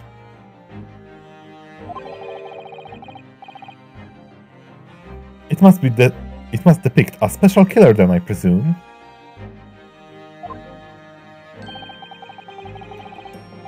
Would you be so kind to draw back the curtain, I wonder? Oh, absolutely none. There is nothing amiss behind there. What about the arm that's like sticking out like... Nothing amiss, madam. What the fuck is that arm?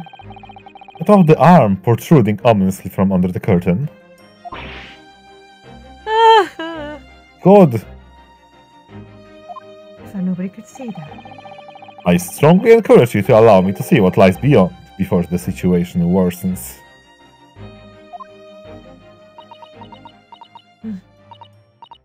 Yes, very well.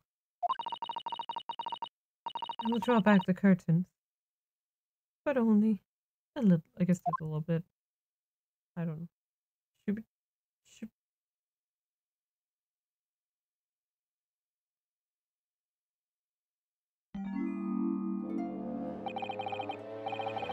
I must confess, I peeked behind the curtain earlier. The Tuspel special exhibit is a very oblique graveyard scene indeed. Mm-hmm. And yet, somewhat surprisingly, the Waxworth killer one would expect it's nowhere to be seen. Auto Strike 1, however,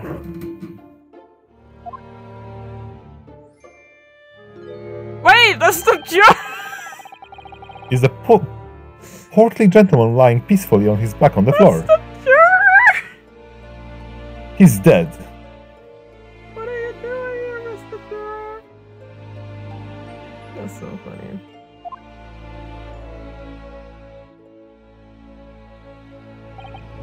Well, then perhaps, Mr. Sholmes, the man on the floor is the ruthless killer himself. What?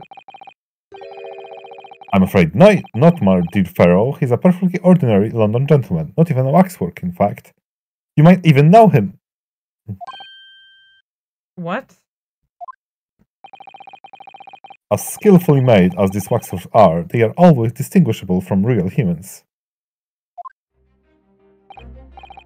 So, allow me to present my two conclusions. The first is that sizable business transaction has been taking place in this special exhibit. Why? How could you say that? And the second, that the aforementioned transaction is linked to a serious crime. A serious crime, you say? Serious criminal behavior. Ah!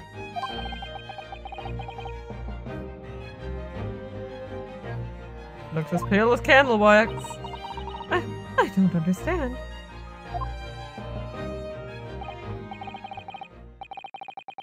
So, Madame Tussauds, as you've agreed to my fee,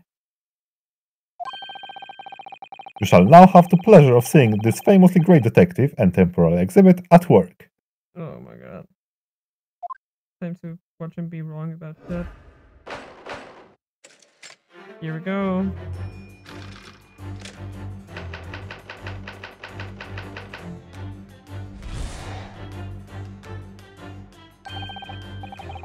To begin with, we must ask ourselves what exactly is afoot here in this museum.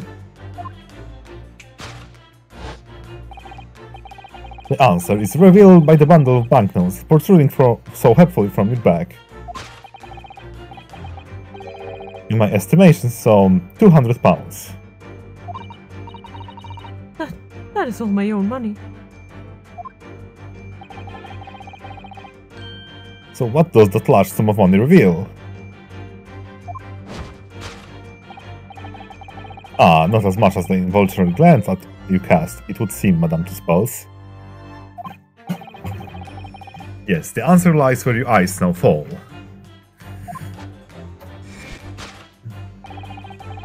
The significance of those £200 is revealed by the public notice. Waxwork for sale. Your business has hit hard times, it would seem. In short, you sold the infamous killer, the centerpiece of your special exhibit, for the sum of £200. Dang. No! No. Yeah. What? Now, let's explore the next curiosity with which we are presented. Who is the portly gentleman stretched out so spacefully on the floor? I think he's just sleeping. Okay. He's taking a nap. It would appear the man has suffered a severe shock, the cause of which is clearly known to you.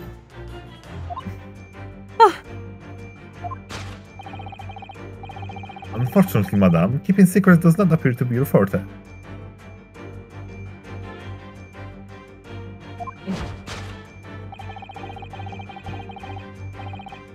What dealt the man such shocking blow was, of course, the £200. What? It would appear that you twisted this gentleman around your little finger most effectively. You vixen. Oh wow. What are you suggesting?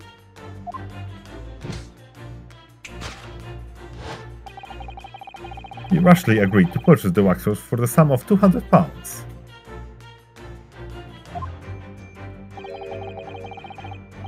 Only when he came to hand the money over did it occur to him what an extortionate amount he was paying. But the money was no longer in his hands. And the result, the scene we see before us. He collapsed in shock. I spent so much money on Kajawa! And then he just dies.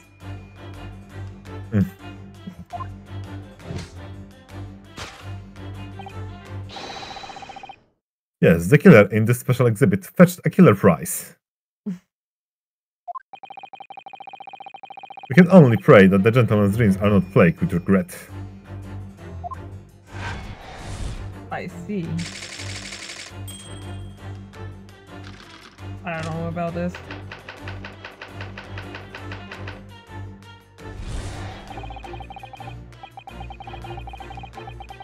The question that arises then is what has become of the waxwork that changed hands?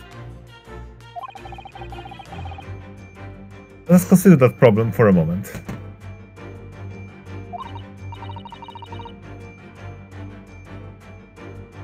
You cannot possibly. What immediately strikes me about this conundrum is the young man standing over there. Who is this fellow? To find the answer, we only observe his neckerchief. Such as is worn by policemen as a secret sign to fellow members of the force that a crime is being perpetrated. Yes, this young man is undercover policeman, currently investigating this museum. I know him well, in fact. It's Sergeant John Clay. John Clay? What are you talking about? The man's quite a celebrity. He received triple accolades at last year's Policing Awards. That's bullshit. What? Next, we turn our attention to the old man sat before him with the particular unsightly visage. I've been watching closely and he hasn't moved a muscle, almost in fact, as if he were a waxwork. Oh, but you... Your reaction only confirms my suspicions, madam. I notice it at once, of course. Observe! The telltale sign that instantly proves whether or not this old man is a waxwork is the obvious price tag. Twopence. A tragically low price, you might say.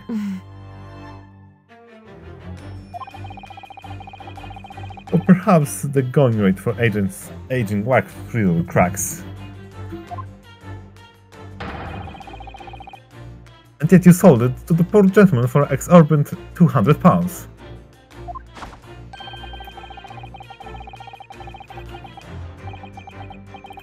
The sort of plucky behavior that's sure to attract the attention of Scotland Yard. Isn't that so, madam?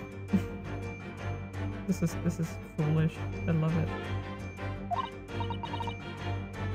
I do not.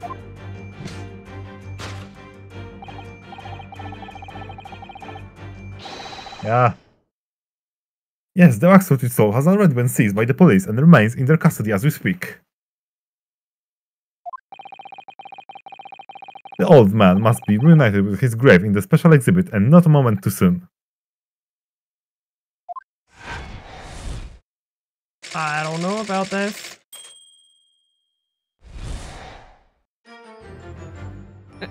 Hold it, Mr. Hold. Thus concludes Sherlock Holmes' great deduction of this horrifying puzzle.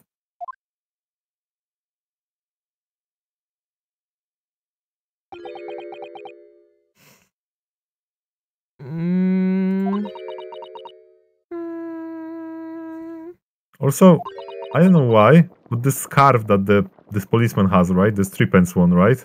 Yeah. Okay, I have a theory. Okay, but stay with me, okay? Okay. What if this is the scarf that Rolly and Polly sold? Wait, did they sell it? This I checked it. It literally looks like the same scarf. Well, yeah, no, but I mean, did they sell their scarf? Maybe could they sell it because they wanted money? I mean, yeah, I know it's the same scarf. It could also just be we're too lazy to make a new model. But what if? It's a fun idea, for sure.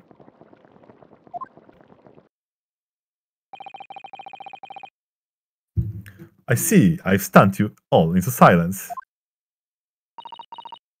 You have, Hurley. You have. And it's not in a good way.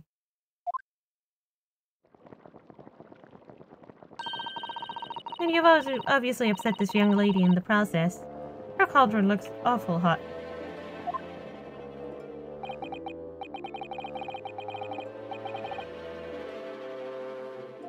If you could just bring... sorry, this is you. If I could just bring up 1 point, Mr. Sholmes. Ah, the notorious Naruhodo, 1 point. I'm all ears, my dear fellow. I was wondering if we should, like, do, like, a short, just, like, getting refreshments break. Because I know what we're gonna go into next. Okay. Sure. I think we'll just, like, go for, like, a few minutes and then we'll be right back. Yeah.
Sorry about that. We're back for the good times. According to your introduction, then, the special exhibit featured this old policeman. So, that would mean that he's the particularly ruthless murderer, wouldn't it?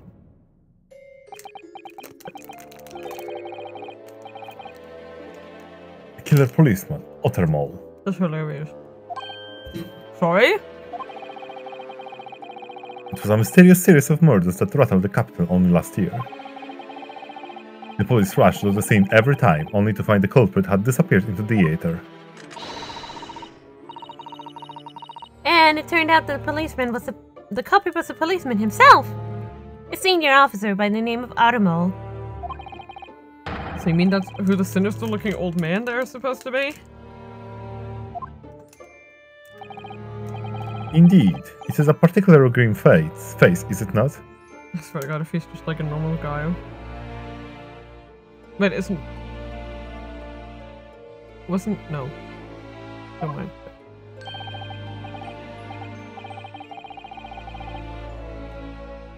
Unforgettable, in fact. Yes, I remember the odious countenance only too well.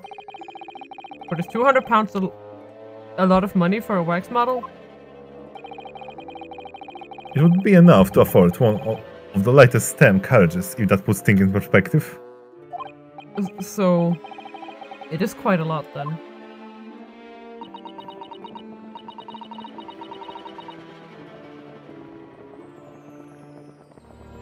I'm sorry, I am having a little nummy.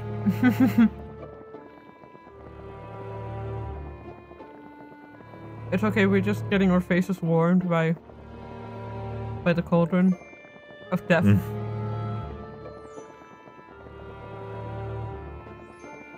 Feels so nice and warm, doesn't it?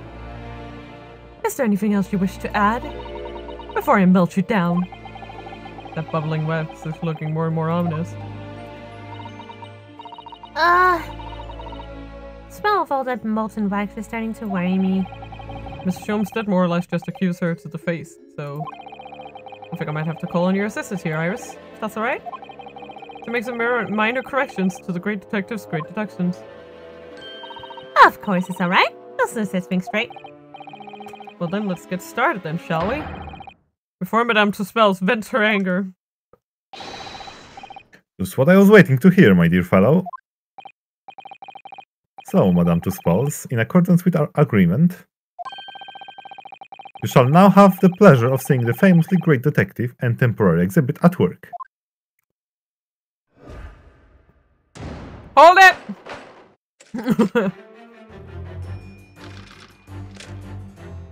Okay.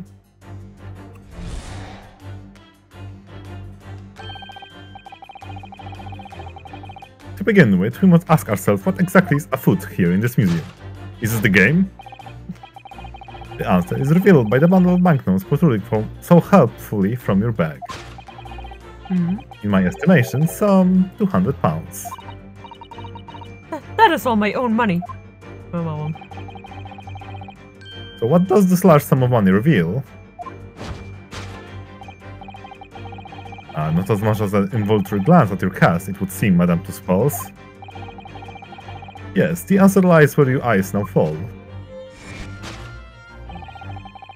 The significance of the £200 is revealed by that public notice.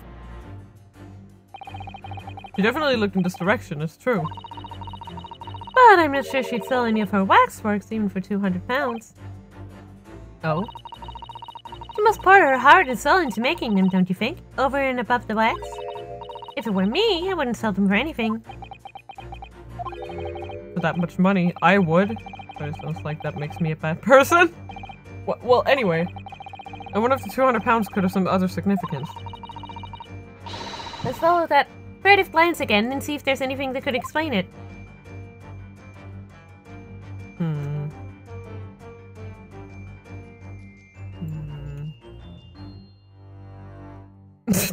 I see, okay. Well, let's investigate this dude. It seems this well-dressed gentleman is alive after all. He's not alive and kicking. And he's not a waxwork or a model of a mass murderer. I'm not sure I'd pay £200 for him. I don't think the man's up for sale! Well, anyway, what's a silly place to put him? Other museum visitors could easily trip. I don't think the man was put there on purpose either! He does look kind of difficult to move, doesn't he? What is this? What's the note doing pinned on the wall there? Oh, yes, let's see. Dear Madame Tuspels, we've taken the prisoner from this room. The price for his safe return is £200. Have the money ready by noon on the 23rd of October. What? This is just like the sort of thing that's left behind when someone is kidnapped. Yes, it's a ransom note. Exactly. Ah, yes. Well, there we have it. Yoink.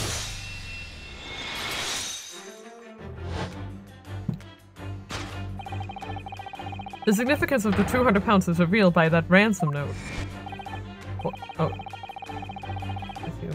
Quite so, as you must congratulate those criminals on their inventiveness abducting a waxwork.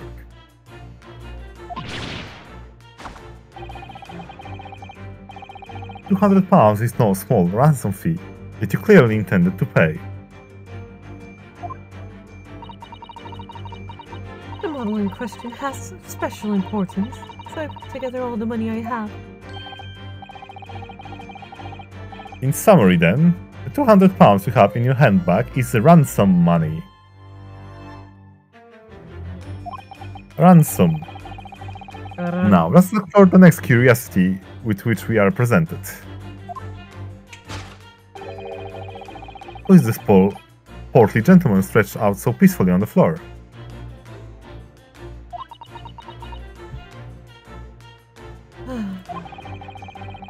It appeared that the man has suffered a severe shock. From spending too much money on gacha games. The cause of which is clearly known to you. Huh. Unfortunately, madame, keeping secret does not appear to be your forte.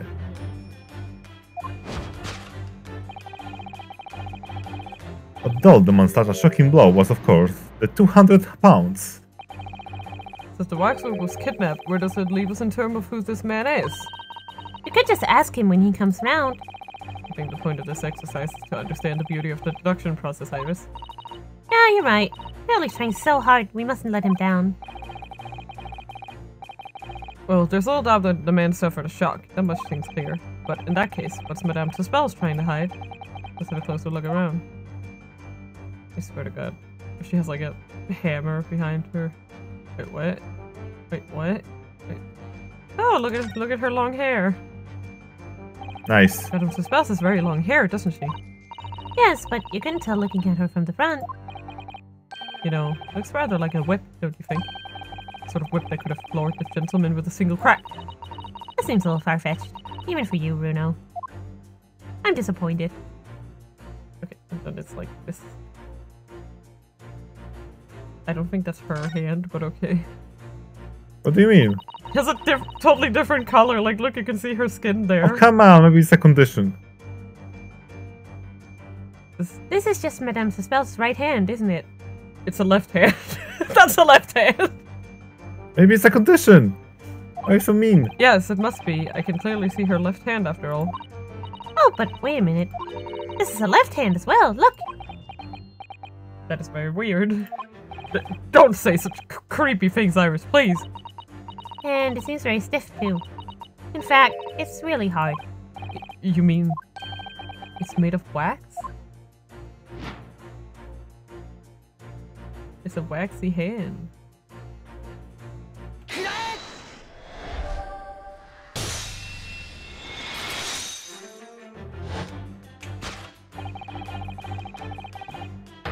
What dealt the man such a shocking blow was, of course, the waxwork hand.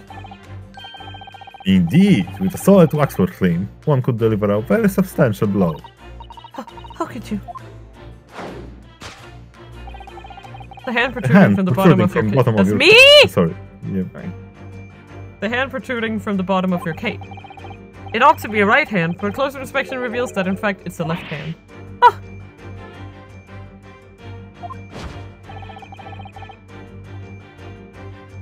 And somewhat masculine as well.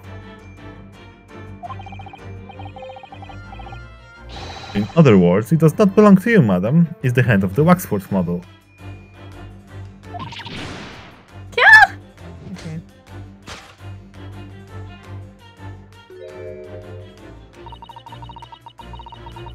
Some of the visitors to my museum can be troublesome. They meddle with the exhibits and cause damage. So you mean that arm? Yes, this gentleman saw fit to try to remove it as a souvenir. No small keepsake. Indeed. Like taking a whole branch of a cherry tree when you go to view the blossoms. I'm afraid I had to teach the man a lesson. By hitting him with what he wanted so dearly. My god.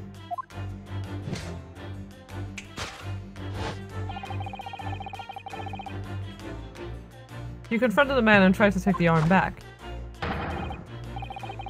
And the result? The scene we see before us. He was knocked unconscious. A point we may need to revisit later, but for the time being we have a conclusion.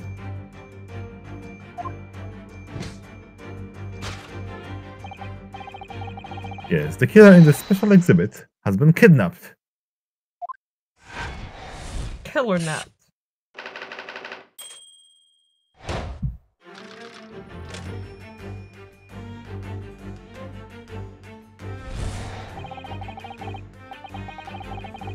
The question that arises then is what has become of the waxwork that changed hands. Let's consider that problem for a moment.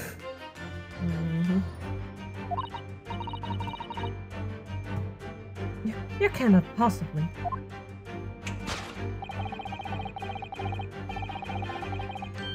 What immediately strikes me about the conundrum is the young man standing over there. Who is this fellow? To find the answer, we need only observe his neckerchief. According to Mr. Sholmes, the yellow neckerchief is assigned to other policemen if some crime is underway. A way of communicating with his colleagues without revealing his identity, yes. It's a secret that's closely guarded by Scotland Yard. But Mr. Sholmes didn't hesitate to give away. Well, uncovering secrets is in any true detective's nature, of course. Right. Anyway, judging from Madame Tispel's reaction to Mr. Sholmes' deduction, I think perhaps we might not have identified the man quite correctly. Okay. Ah! Fair. What the? The man has a stub sticking out of his shoulder where his arm should be. Oh, well, that sells that then. Right. It's just a flesh wound. This isn't a real person at all. The entire arm's been ripped off from the shoulder down. His arm's been... Of course! That ties in with what we just found out.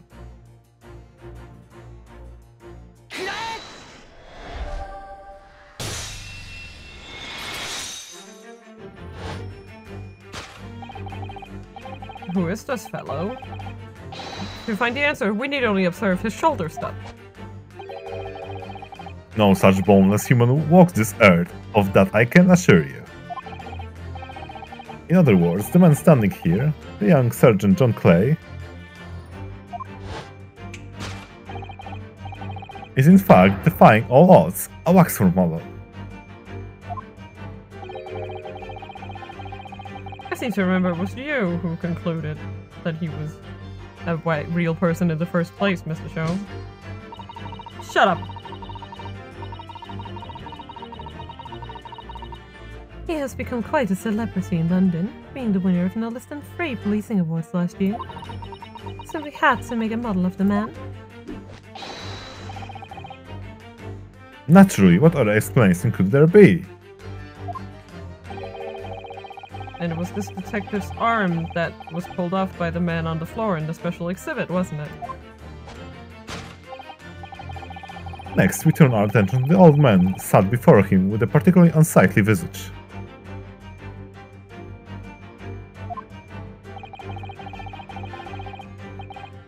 I've been watching closely and he hasn't moved a muscle, almost, in fact, as if he were waxwork. Oh, but you... Your reaction only confirms my suspicion, madam.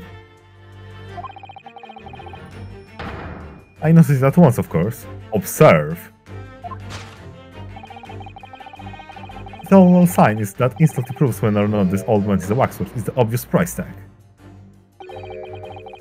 A killer policeman called Ottermole, was it? Is he well known? It was all over the papers last year, but I can't say I know what he looks like.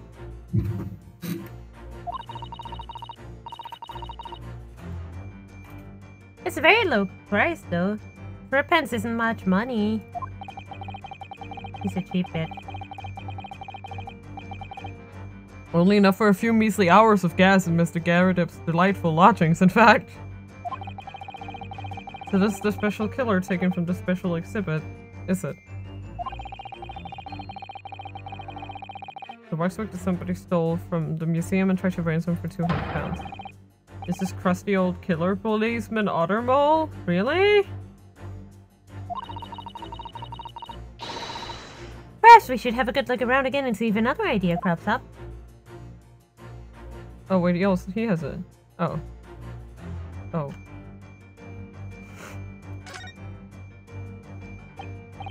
Look at this! The old man's tapping his foot like crazy. He seems to be fast asleep, though. He's not tapping his foot consciously then. Do you mean... He must be a twitch! Never mind that, the point is waxworks don't tap their feet! Or twitch! And look at his arm too. We've seen a scarf like that somewhere else around here, haven't we? Guess it's the...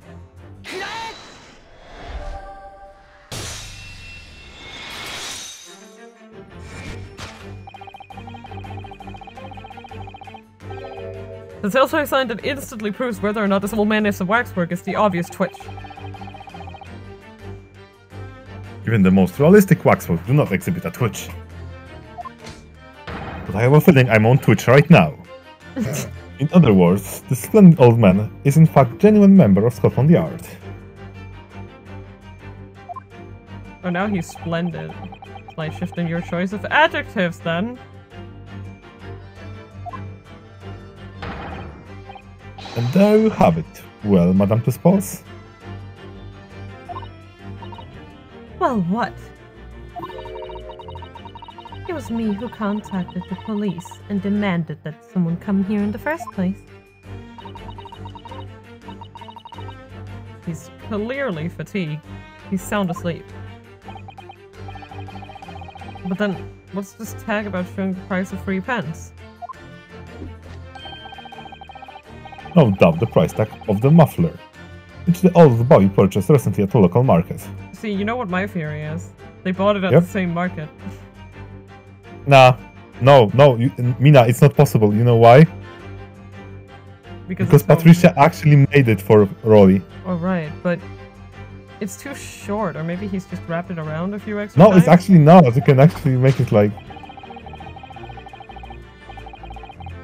and I get the usage of it, but I don't know if it's a tidbit, but they didn't really explain it, but like... making different texture for it would not be a real problem. They particularly just decided to be it that way. Yeah. And I presume you observed the scarf tied around his arm? Does this not strike you, Mr. Naruhodo? Yes, the secret sign used by detectives to show that I have a some better criminal one, Mina. activity is currently on the way. Yeah? What if Patricia started selling them? Oh, like in general? Yeah. I think that would actually make more sense. Like to help out. Yep.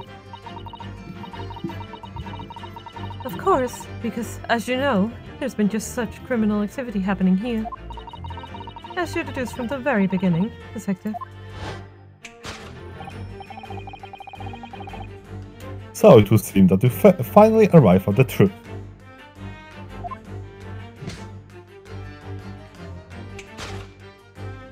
Rip.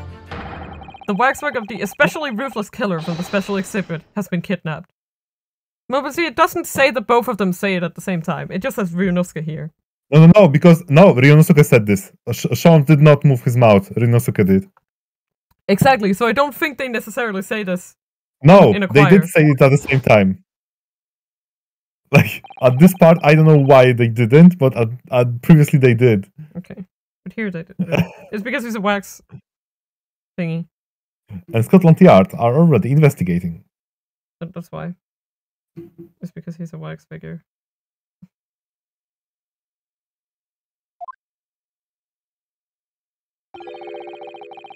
But the model whereabouts remain a mystery.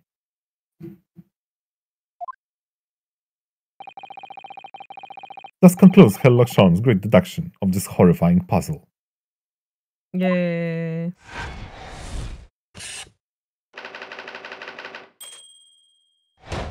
Still a mystery.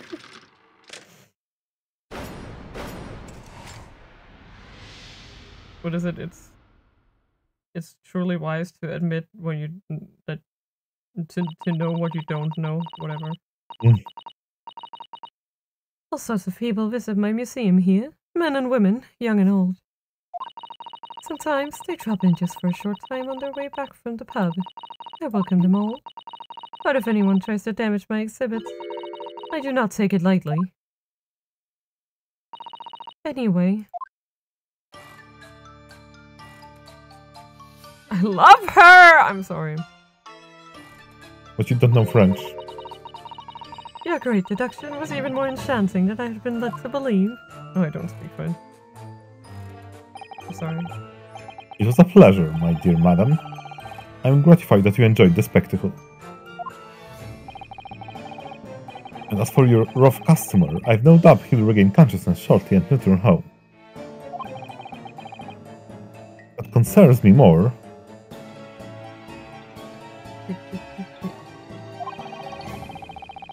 is the waxwork from the special display, if it was indeed genuinely adapted.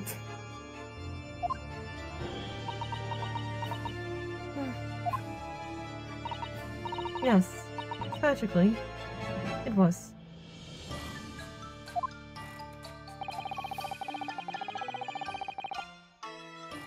I would ask you to recount to us the events surrounding the stolen waxwork. In as much detail as possible, if you please. Very well. But after I've told you what I know, I must insist that you return to your work.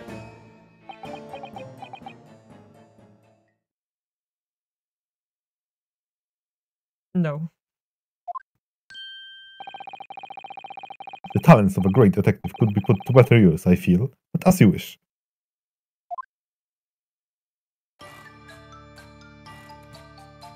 Oh well.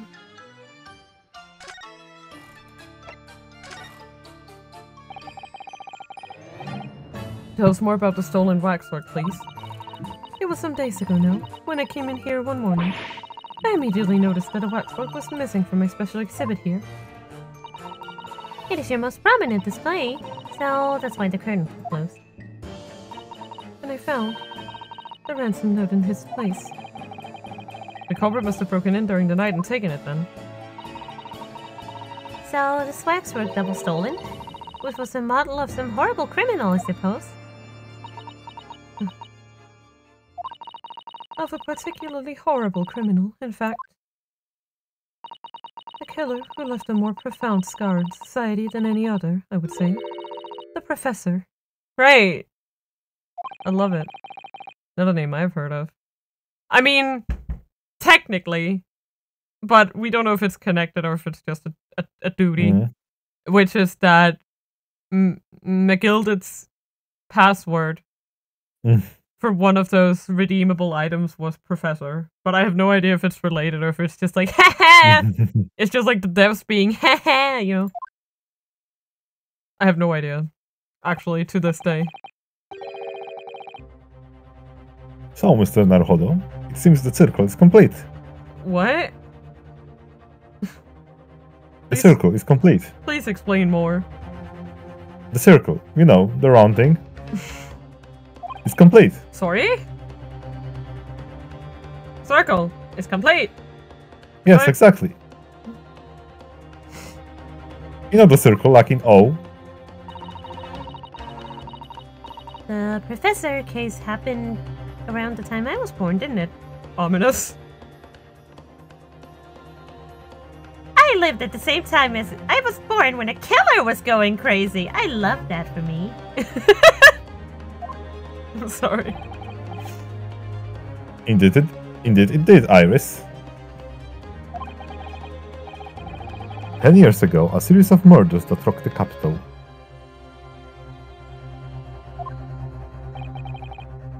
$10 ago? Oh great, no, this is the DL6 thing. Yes, at exactly the time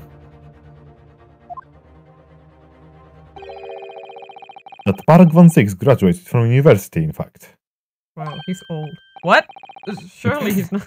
I'm sorry, he's not. Wow. Herlock is technically older, I think. So, I think Herlock is the older of the two. He's like 34 and he's only 33. You're barely even older.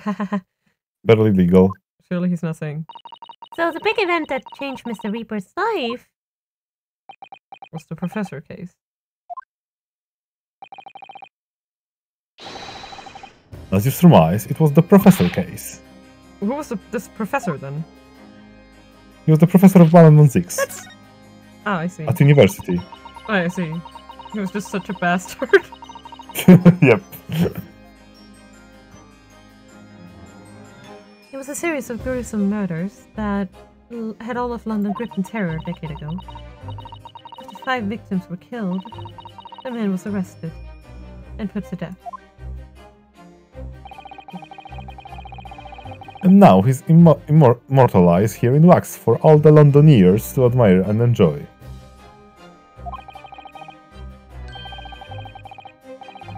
So of course, he happened to be absent at present on account of the abduction. But I don't understand. Whatever do you mean? How's all of this related to Lord Van Seeks?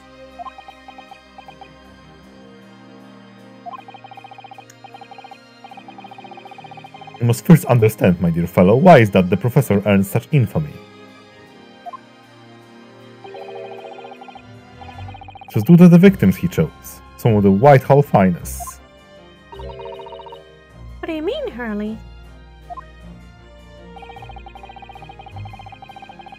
The murder by the professor were some of the highest members of British aristocracy. Members of the nobility, even royalty. It sent shockwaves through the country's administration. Members of the... wait, of course! What Professor Harebrained said. Lord Van Seeks is from a family with noble blood. Oh gosh! Oh god! No. Oh gee! It was the fifth victim that led to the professor's arrest. The fifth victim, you mean? The last of the killer's prey was a young noble by the name of... Clint Van Zieks. Da, da, da. That's not funny. I'm the only one who thinks that was funny. I'm sorry. Da, da, da. Okay, I wish I had. I should really get a soundboard. No! What? I believe it. Van Seeks? Yeah, that's a good one. I'll take it. I'm sure you can piece together the rest for yourselves. In the wake of his older brother's murder, the young Baron pursued careers as a prosecutor. Oh, great. But at the end, he became a prosecutee. True. And eventually became the Reaper we know today. No, he became a prosecutee.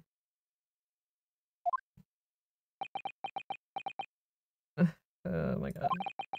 I had no idea Lord Van Seeks has such a tragic past. Well, I'm afraid that's all I can say on the matter. For the time being, at least. That's very ominous. It's like, for now.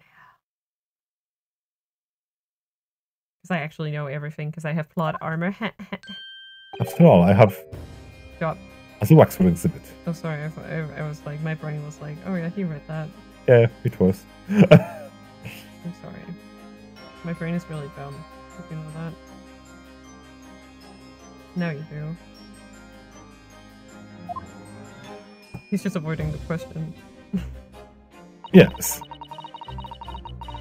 I am afraid I shall have to excuse myself as well. Oh, yes, of course. It's been a pleasure. Thank you. Da da da da da. Okay.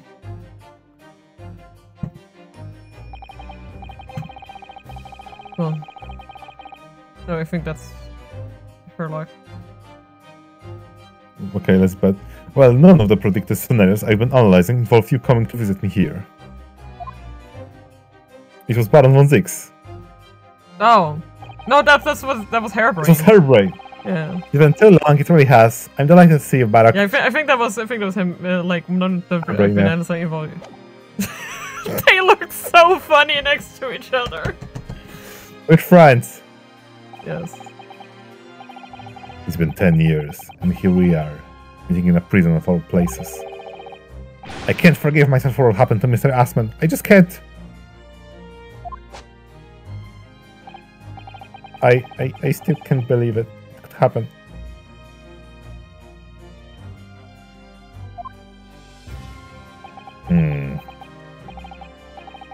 Tomorrow, the court will decide. Yes! I have a young Eastern man acting for my defense. He isn't reliable enough, though. Oh my god. It was an accident. A terrible accident. He assured me he can prove it. Ah, yes.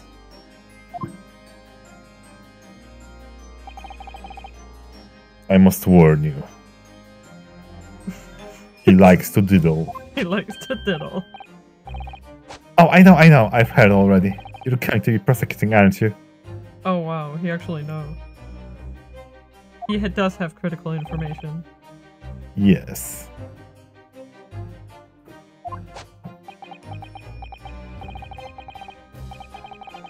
Since I returned to England, I've heard a lot of stories.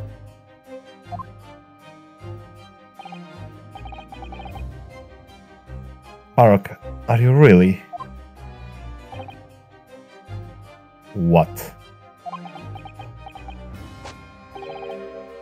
Never mind. I know that you have my best interest in heart. Oh.